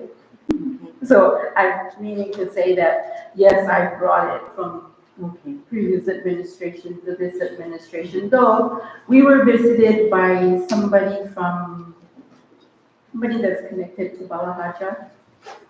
And we brought them there to make some assessments, hoping that they would help us find funding for that also. Can you forward me how much is that total assessment on just to show that a restroom facility? Okay. I mean, because, I appropriated a lot of the fundings for the CIP for infrastructure, then I think that might qualify. And so, if any of the projects of the mayor, have a surplus of the funding, I can probably, have that facility installed.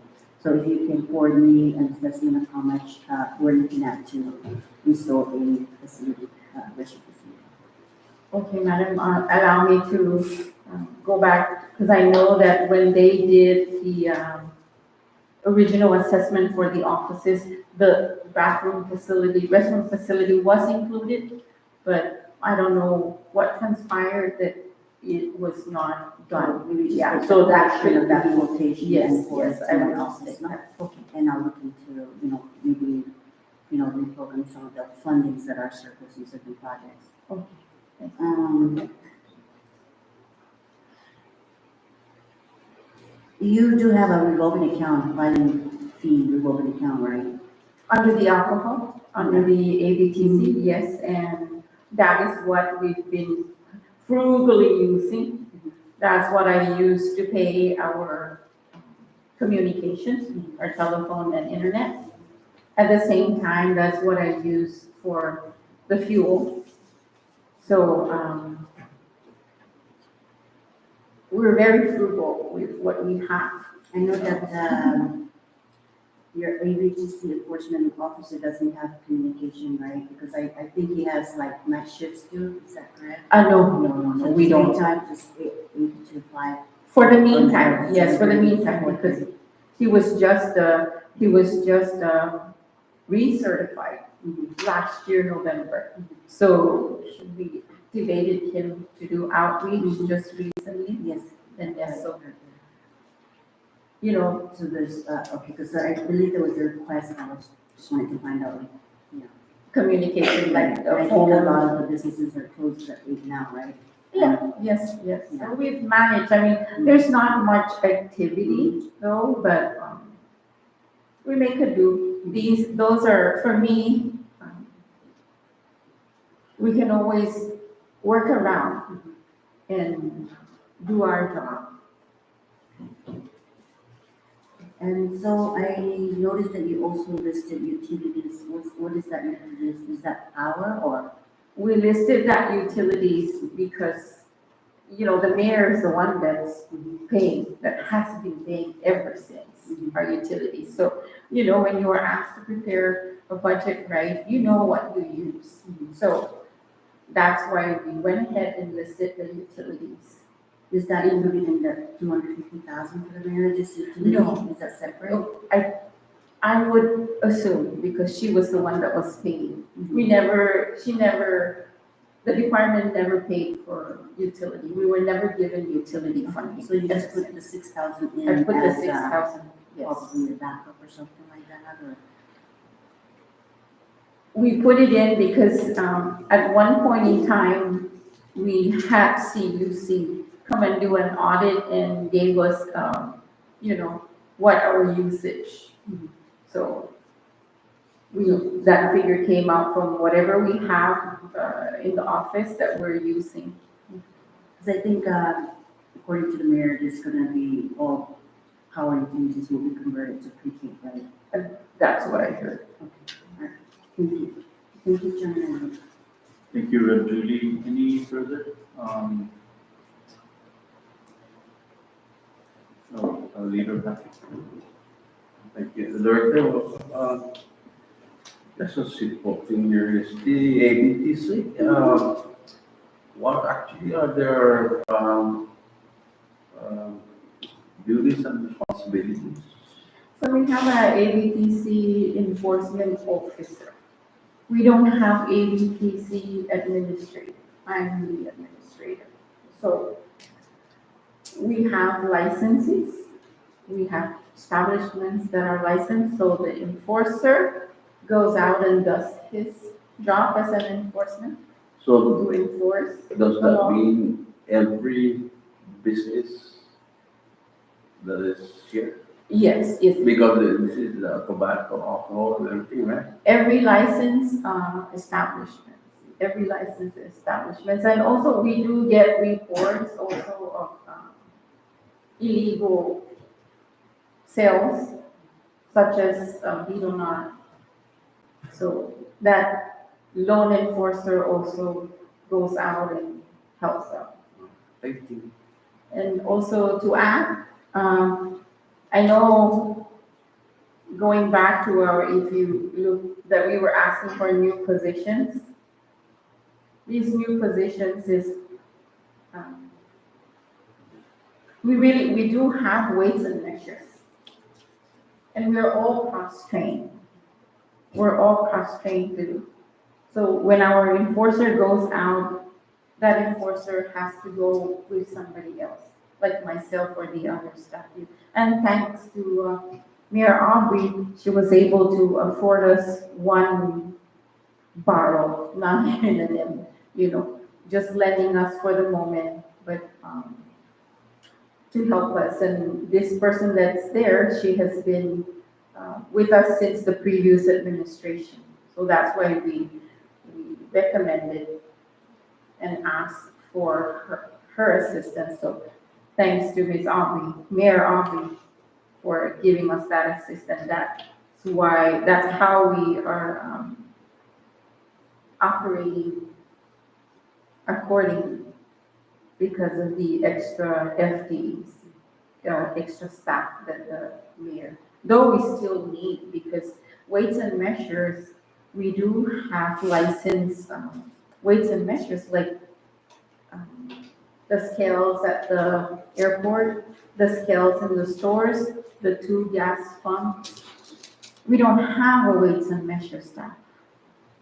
We're utilizing Mr. Xerxes Camacho to do the work, and also John Borsinas and myself and the staff from the mayor, even the director himself sometimes.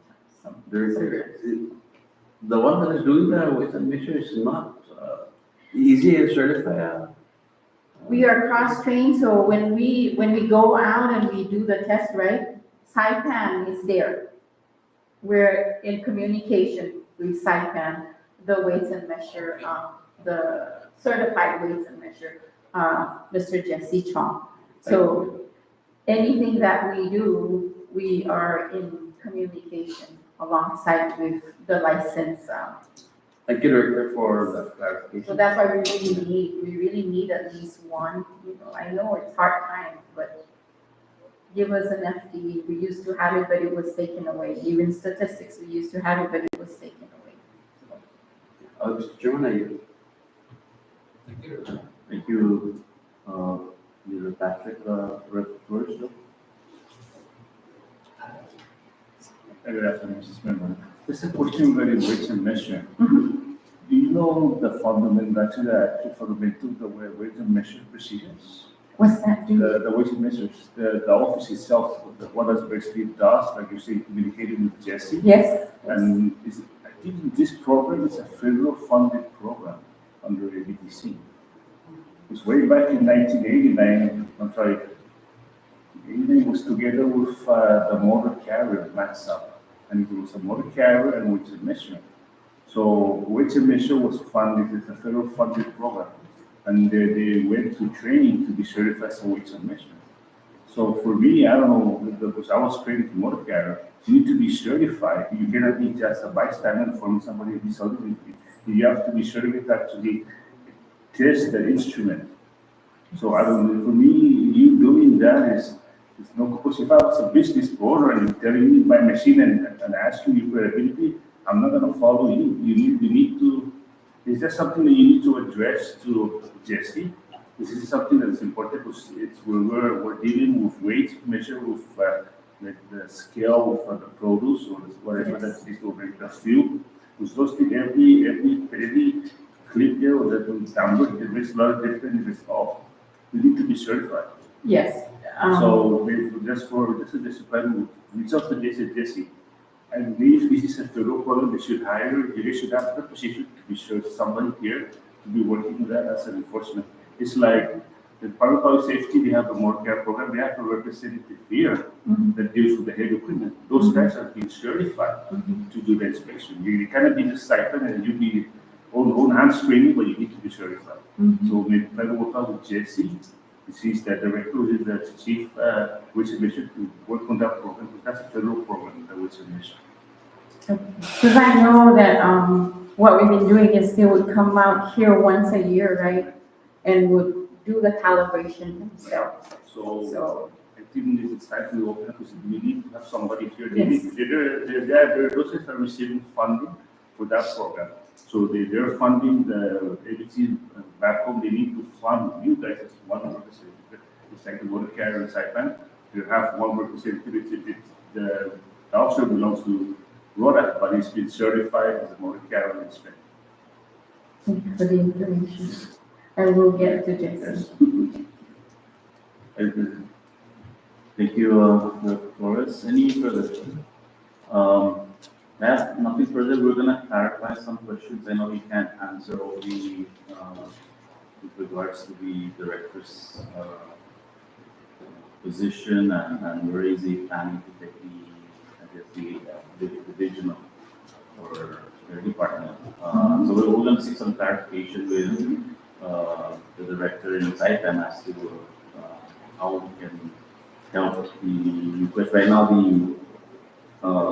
the department's not requesting so much. We're just wanting, I guess, get some clarity, but we'll follow up with the Saipan, acting director of Congress. So thank you again, acting director, Maglonia. Yes, yes. Thank you again for making yourself present. With that, we are gonna go ahead and move ahead with the Department of Labor. So your excuse, Arnie. Thank you.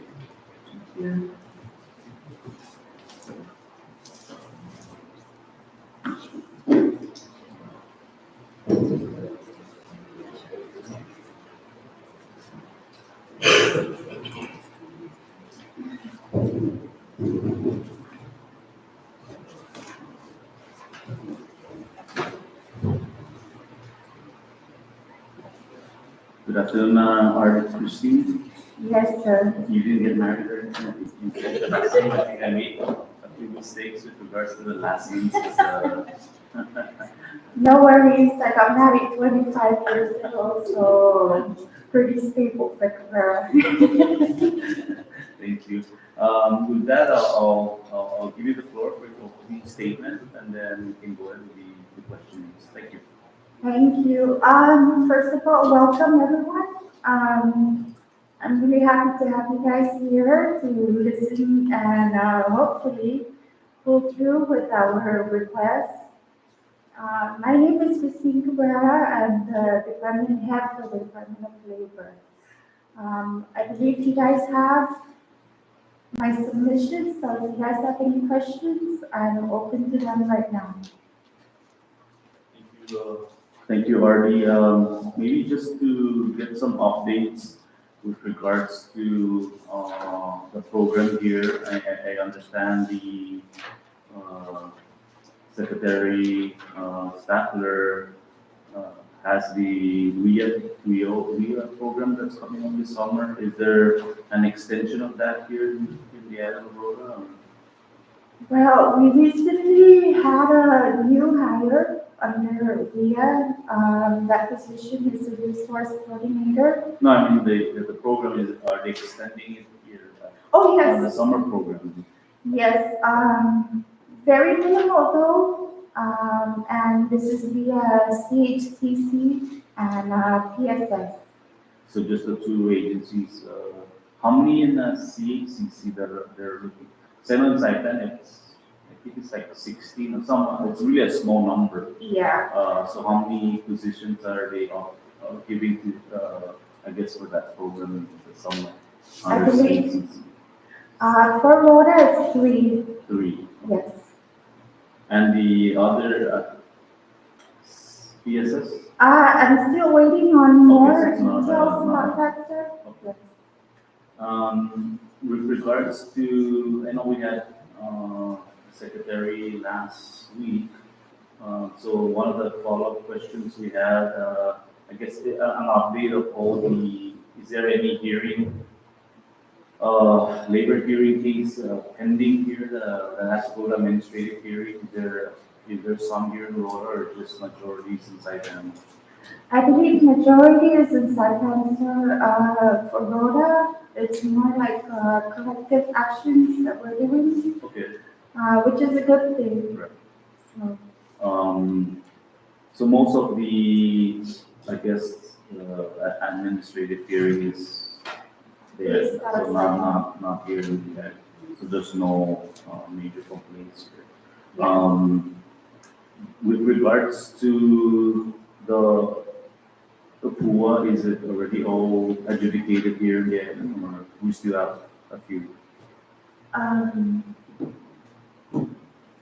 So back in, I forgot, I'm sorry, sir, if it was March or April, our pool coordinator had resigned. And after that, all details regarding PUA is directly referred to SICAM. So you have no, I guess, update with regards to what's pending here in the island, like how many applicants are still going through the process of, I guess, claiming the remaining. I do not. You don't I do have. not. Okay. But are is Saipan sending over PUA reps to come here, or just everything you receive, you just package it and send it down? So I believe the plan was for them to come over to Rota. As for the frequency, I do not know. Anytime we encounter issues with PUA claimants, we do refer them to Saipan if we can't help them ourselves here in Rota. Um, with our assistance, we're very limited to just printing out their 1099 Gs, stuff like that, because we can't access their Okay. PUA accounts. We didn't see any major discrepancy except for what you request versus what you received last fiscal year, and what you're receiving is actually an increase. So I'm assuming you're happy with that. From what we received last fiscal versus now, there's only a difference of an increase of 16,000. So there is some, it's, but of course it's a big difference from what you request. So with regards to what you received last fiscal year and now, it's actually a positive thing. So I'm assuming the Secretary of Finance is helping you with a lot of, I guess, funding that needs to be taken care of here. Yes, sir. So first of all, I want to thank our Secretary Staffler for all the support that she has provided for Rota. I know that the Department of Labor here would have had an even harder time without her assistance. And as a matter of fact, she extended a lot of in-house training for the personnel, our personnel, which is more than what I can ask for. So I'm just so grateful for her and the WIA director, Francis Torres. Everything that they have given to our office here in Rota, man, it's a true blessing. And anything else that I'm requesting for here in my budget, it's additional resources, for example, the supplies. The last time that we have replenished our supplies was in 2021. Operational needs such as water, gas, all of that we get from the mayor. Thank you, Mayor Hoko, for that as well, and our secretary from SIPAC. But as with any department, we need to feel some sort of independence where we get to decide what to do, not just based on the assistance that we're getting from the secretary and the mayor. So that's why I'm here. I'm here to ask for FTEs. I'm here to ask for fuel. I'm here to ask for assistance with that vehicle that Senator Dennis Mediola would like to donate to the Department of Labor. It's right now under the care of our mayor in Saipan, but we have no way of bringing it in. So that's our issue. You received, if I'm not mistaken, you requested for vehicle last year, and I believe you were given a vehicle. Is that your department? I forget, I think it's. Senator Dennis Mendiola, he Not transferred through the his, department, not through labor department. no, Okay, so maybe it's not you. I guess we have our delegation representatives that can follow up with that vehicle. I guess, let me open up a few numbers. Rep, Sablon because he's looking back. Thank you, good afternoon, thank you, Chair. I just wanted to ask about the WIA program. Are those also extended here to the island of Rota, and how are you guys taking advantage of such a program? You know, I know that some of this, some of the government agencies are taking advantage also of the program itself, because sometimes it could take you through a 1 year process of hiring before each agency can try to find that funding to continue and have those employees permanent in whatever agency there is. So can you expound on the WIA program that you guys have in Rota, and how's that helping, if for that matter, helping the government agencies here? Yes, sir. So, the WIA program is very, very helpful. As with any program that provides funding for employment, we need to have the buy-in of, or from the local government as well as businesses. How can we hire people if we don't have potential employers? We have WIA, they have the funding to assist, but we don't have the potential employers that we need to make this program effective. Right now, I mean, I know all the local government departments would love to hire, but do they have the money to take over the funding after the WIA funding expires? That's the problem that we're facing. That's why WIA is really, they're not really able to move forward until we get people to buy into their program. Thank you for your response. I think I like to sit with the Secretary of Labor and maybe perhaps talk more about how we can really use these programs. I know that some of the law enforcement agencies take advantage of this program too as well.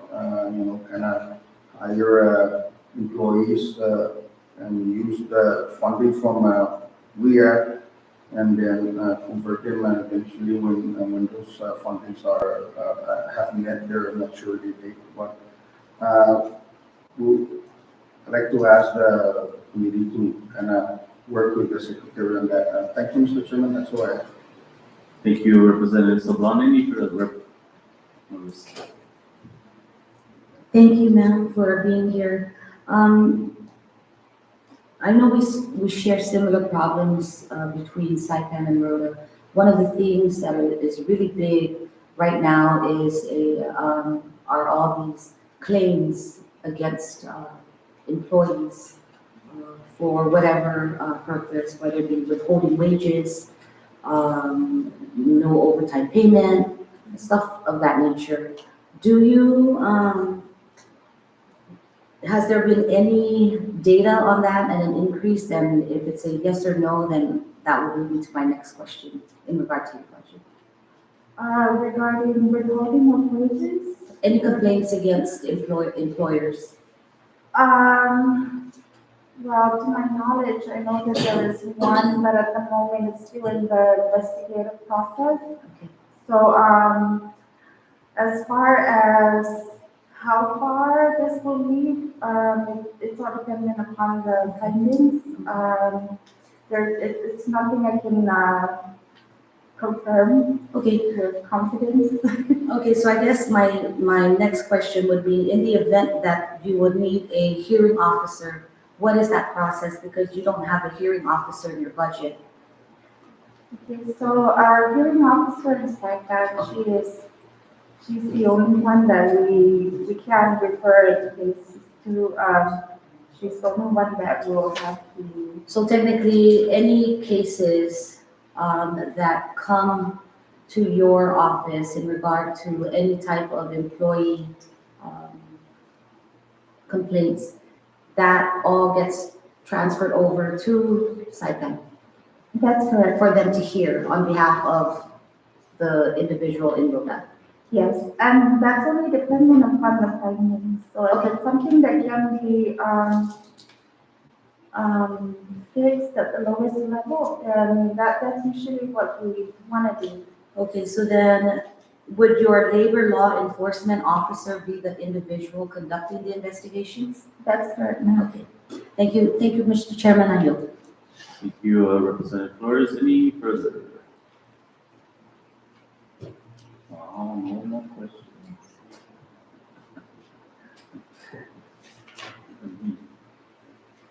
Let me randomly call up people there. Okay. Or Representative Judy. Thank you, Chairman. I just wanted to clarify this other expenses to 10,000. Can you just give us a detail on this other expenses that you have here? 10,000? 10,000? Yeah, under other expenses.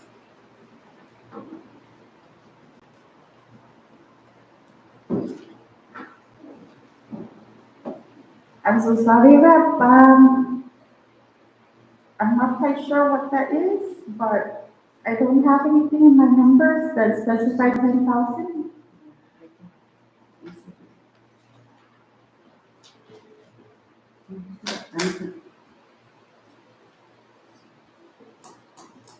I think she's referring to your budget submittal, the department, that included all other, I guess, all the other expenses. There was an amount of 10,000 that was submitted. I guess that's what she's referring to.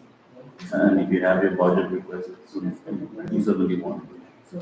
Okay, my all others is actually reflecting 49,000. Yes, and that's inclusive of, fuel and lubrication, office supplies, operations, communications, repair and maintenance, trade and handling. Well, that's a total of the expenses, right, the request. But specifically on the other expenses is 10,000. I know you have repair maintenance 2,500, communication 2,000, and so forth, right? So is that 49,000 all the? That might have been a typo, that, I apologize for that. And then again, on the utilities, it's the same question I had with the Department of Commerce, because I noticed in other departments is zero. And I know the mayor is, stated earlier that it's all departments is included for that, to cover that. Okay, so, we had that scare where each municipality has to pay for their own, utility expenses. So in preparation and in foresight of things that might happen, I went ahead and included the utilities in the event that. Is it the same amount that you submitted to the mayor on how much you'll be averaging maybe for the fiscal year? Yes, so our compound is, unfortunately, all of our meters are red combined. So I'm talking about Department of Community and Cultural Affairs, Commerce, Labor, DLNR. So when I consulted with, the director for finance, we came up with that number based on the monthly billing that, our compound, receives. This is at the Rota High School. Yes. And that one building has 1 meter, right? Is that correct? Or I believe all the departments share 1 meter. 1 meter? Yes, so it's pretty hard to tell, who uses the most power or what, so, I know that you pay for school. Yes. Because I attend, obviously. So like there's a classroom, and how many classroom is assigned to or for an office? I would say 2, Two. but it's really big.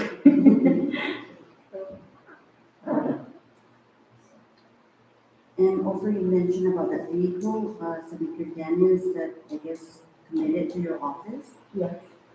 The vehicle is right now parked inside and just waiting to be shipped. Is that Yes. right? And there has been a transfer Transfer to the mayor's of office. the mayor's office. So once landed, the mayor, our agreement is for me to give her the SUV that we currently have, and she will transfer the 4 bike, the pickup to our department. And then, so, because you only have down your freight and handling $500. Yeah, it was kind of difficult to embed that expense into our budget because currently the car is not under the Department of Labor. So for me to ask for, shipping for that vehicle when it doesn't belong to the Department of Labor at this time, it's gonna be kind of hard to explain, but I am, however, asking for any type of avenue that you can assist our mayor with, so that, we can ship that truck over. We would truly appreciate it so much. I think the mayor probably will be, I think there's more stuff that, she's waiting for shipment availability to bring down, so maybe that's something that you can work with the mayor to just, insert that vehicle Yes, in that, thank you. shipment. That's all for now. Thank you, Chairman. Thank you, Julie. Any further?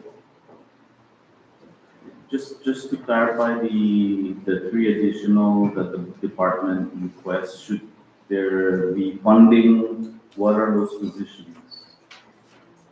So I asked for one personnel per division. The first one being a labor law enforcement, I believe, specialist that I have submitted, or technician.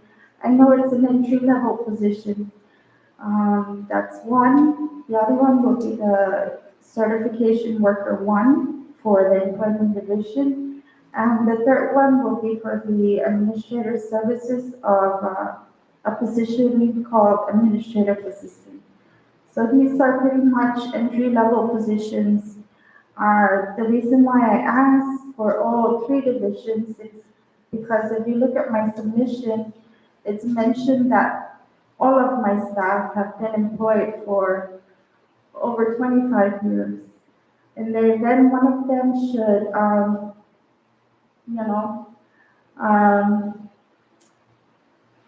I am truly in a bind, and I think we are bordering on the point of negligence if we do not fill up these positions for the Department of Labor.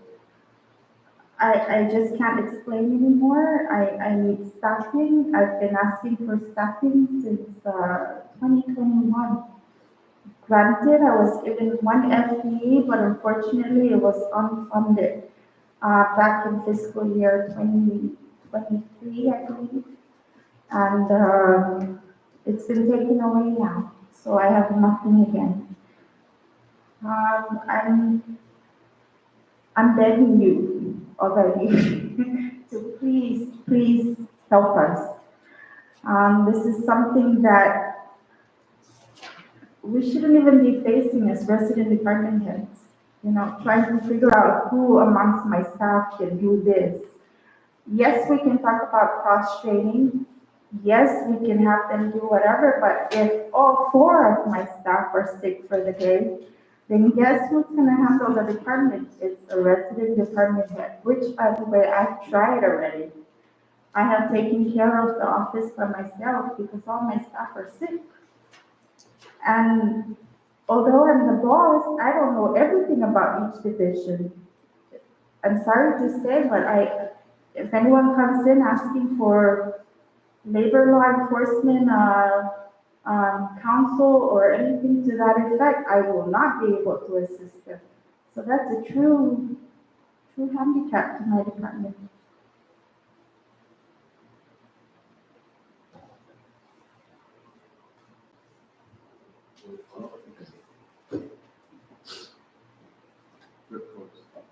Thank you. So you mentioned, and just to follow up, you mentioned that you needed an admin assistant at the entry level. Yes, that's correct. And I'm looking at the list, and maybe this is a reclassifying question for OPM or whatever, but I'm looking at the mayor of Rota, and there are many admin assistants. Have you considered maybe talking to the mayor of Rota and moving that fund over to you? I'm just asking. So with the mayor, I have actually reached out to her, to request for an MOU, a mayor's office employee that can, work at my department. Um, and no, I have not, to answer your question, Rep, I have not asked her about that. It was the former mayor that I requested that from. I mean, and this is just a suggestion, in terms of collaboration and longevity, right? And using your people as a resource, for sustainability. Maybe just have a dialogue with her. I mean, she obviously has many admin assistants at her disposal, or in her army of people that work under her office. And maybe consider shifting that FTE from there to you so that you can help. And, the money's still there, right? We're just taking it and giving it to another entity in which, you obviously need the assistance. And then maybe the one thing that you can maybe bring to Secretary Staffler is we know that there's a program where the agency will pay 50% of the wages and then the other 50 will be covered by labor. I guess my question is kind of reach out to her and see in terms of utilizing that program and maybe developing a cost analysis to see what these other two positions, which obviously, if you're gonna use the same category, right, labor, inspector, specialist, and certification, which are much higher in the pay scale as opposed to try doing, working with her and doing a cost benefit analysis for at least the next year, to see what that looks like, right? So you have a bigger picture. So the 50 will be covered by her. Maybe you can do a 1 to 5 year term with the 50-50 split so that you can see how much that's going to cost you at your 50%, right? And then maybe submitting that to your delegate so that, we can work with those numbers, but also utilizing a system that's there to augment, right, in the shortfall. So that's just my only comment. But my other one was we just talked to the mayor, and I'm sure your mayor is very helpful and very empathetic to the needs of each department and division. So please just reach out to her. There's a very nominal amount of admin assistance that she has. Thank you, Mr. Chairman. I move. Thank you, Rep. May I make a comment? At this point, knowing everything that the mayor is facing, or the difficulties, challenges that she had inherited from previous administrations, I do know that although the Department of Labor is important, I do know that there are a set of priorities that she has to address before even discussing this issue with her. I'm trying to figure out other ways where we can get the assistance before tapping the mayor, because she has so much more on her hands at this time. We're even concerned, are we even gonna have power for the rest of this fiscal year, or are any of our telephone lines going to be disconnected, by the way, which we have tried already for a couple of months, and like all other departments, we have to thank our staff. They have used their personal devices to actually do what we're supposed to do for the departments. And, those are the things that I have to consider before even asking the mayor for that type of assistance. I do appreciate it. I think what I will do, though, is reach out to Secretary Staffler and see how she can help with that before the municipality level. So, thank you, Ed. Thank you, Lois, and not recognized we have The NOP 8 will request the governor's proposal is 5 officers na NOPs. I'm sorry, what was that? Este NOP will request na yung Lumen Department of 2. Dahil the linya ni governor proposal 5 da minus 3. Officer na NOP. Oh, yes, that's, my budget proposal, rep. So currently we have 5 personnel. I'm requesting for 3 more, so. Look on the division, which division? You have division right in your department? For Rota, we have 3. Supposed to be more, but, yes, so I'm requesting for the enforcement division, the administrative services, and employment services. Thank you, Director. Mr. Chairman. You're welcome. Thank you, Leader Nicholas. Any further? With that being none, I guess the question now is NOP and who look at funding it, who sit down with Secretary of Labor, because she has lots of federal funds that maybe we can use for one fiscal year. At least it can, we can fund some. I'm not sure after a year because everything is ending. But we'll look into that. We'll see what we can do with the FTE you're requesting. And other than that, because your department actually was one of the few that were in the blacks. You got a little bit more than what was given last fiscal year, so I think everything should be okay. But we'll try to put the MLPs in, and then we'll go from there as far as funding it. We do found some poker fees from the books that will, but we'll look into that, and she can. And with that, RD Christine, thank you for making yourself present with regards to your budget request. And with that, I will now excuse you, and we'll go on a 3-minute recess, short recess.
And at this time, I'm gonna recess to tomorrow, 9:30, and we'll have the Department of DNR and DCCA come in early tomorrow, so we can try to finish up the budget.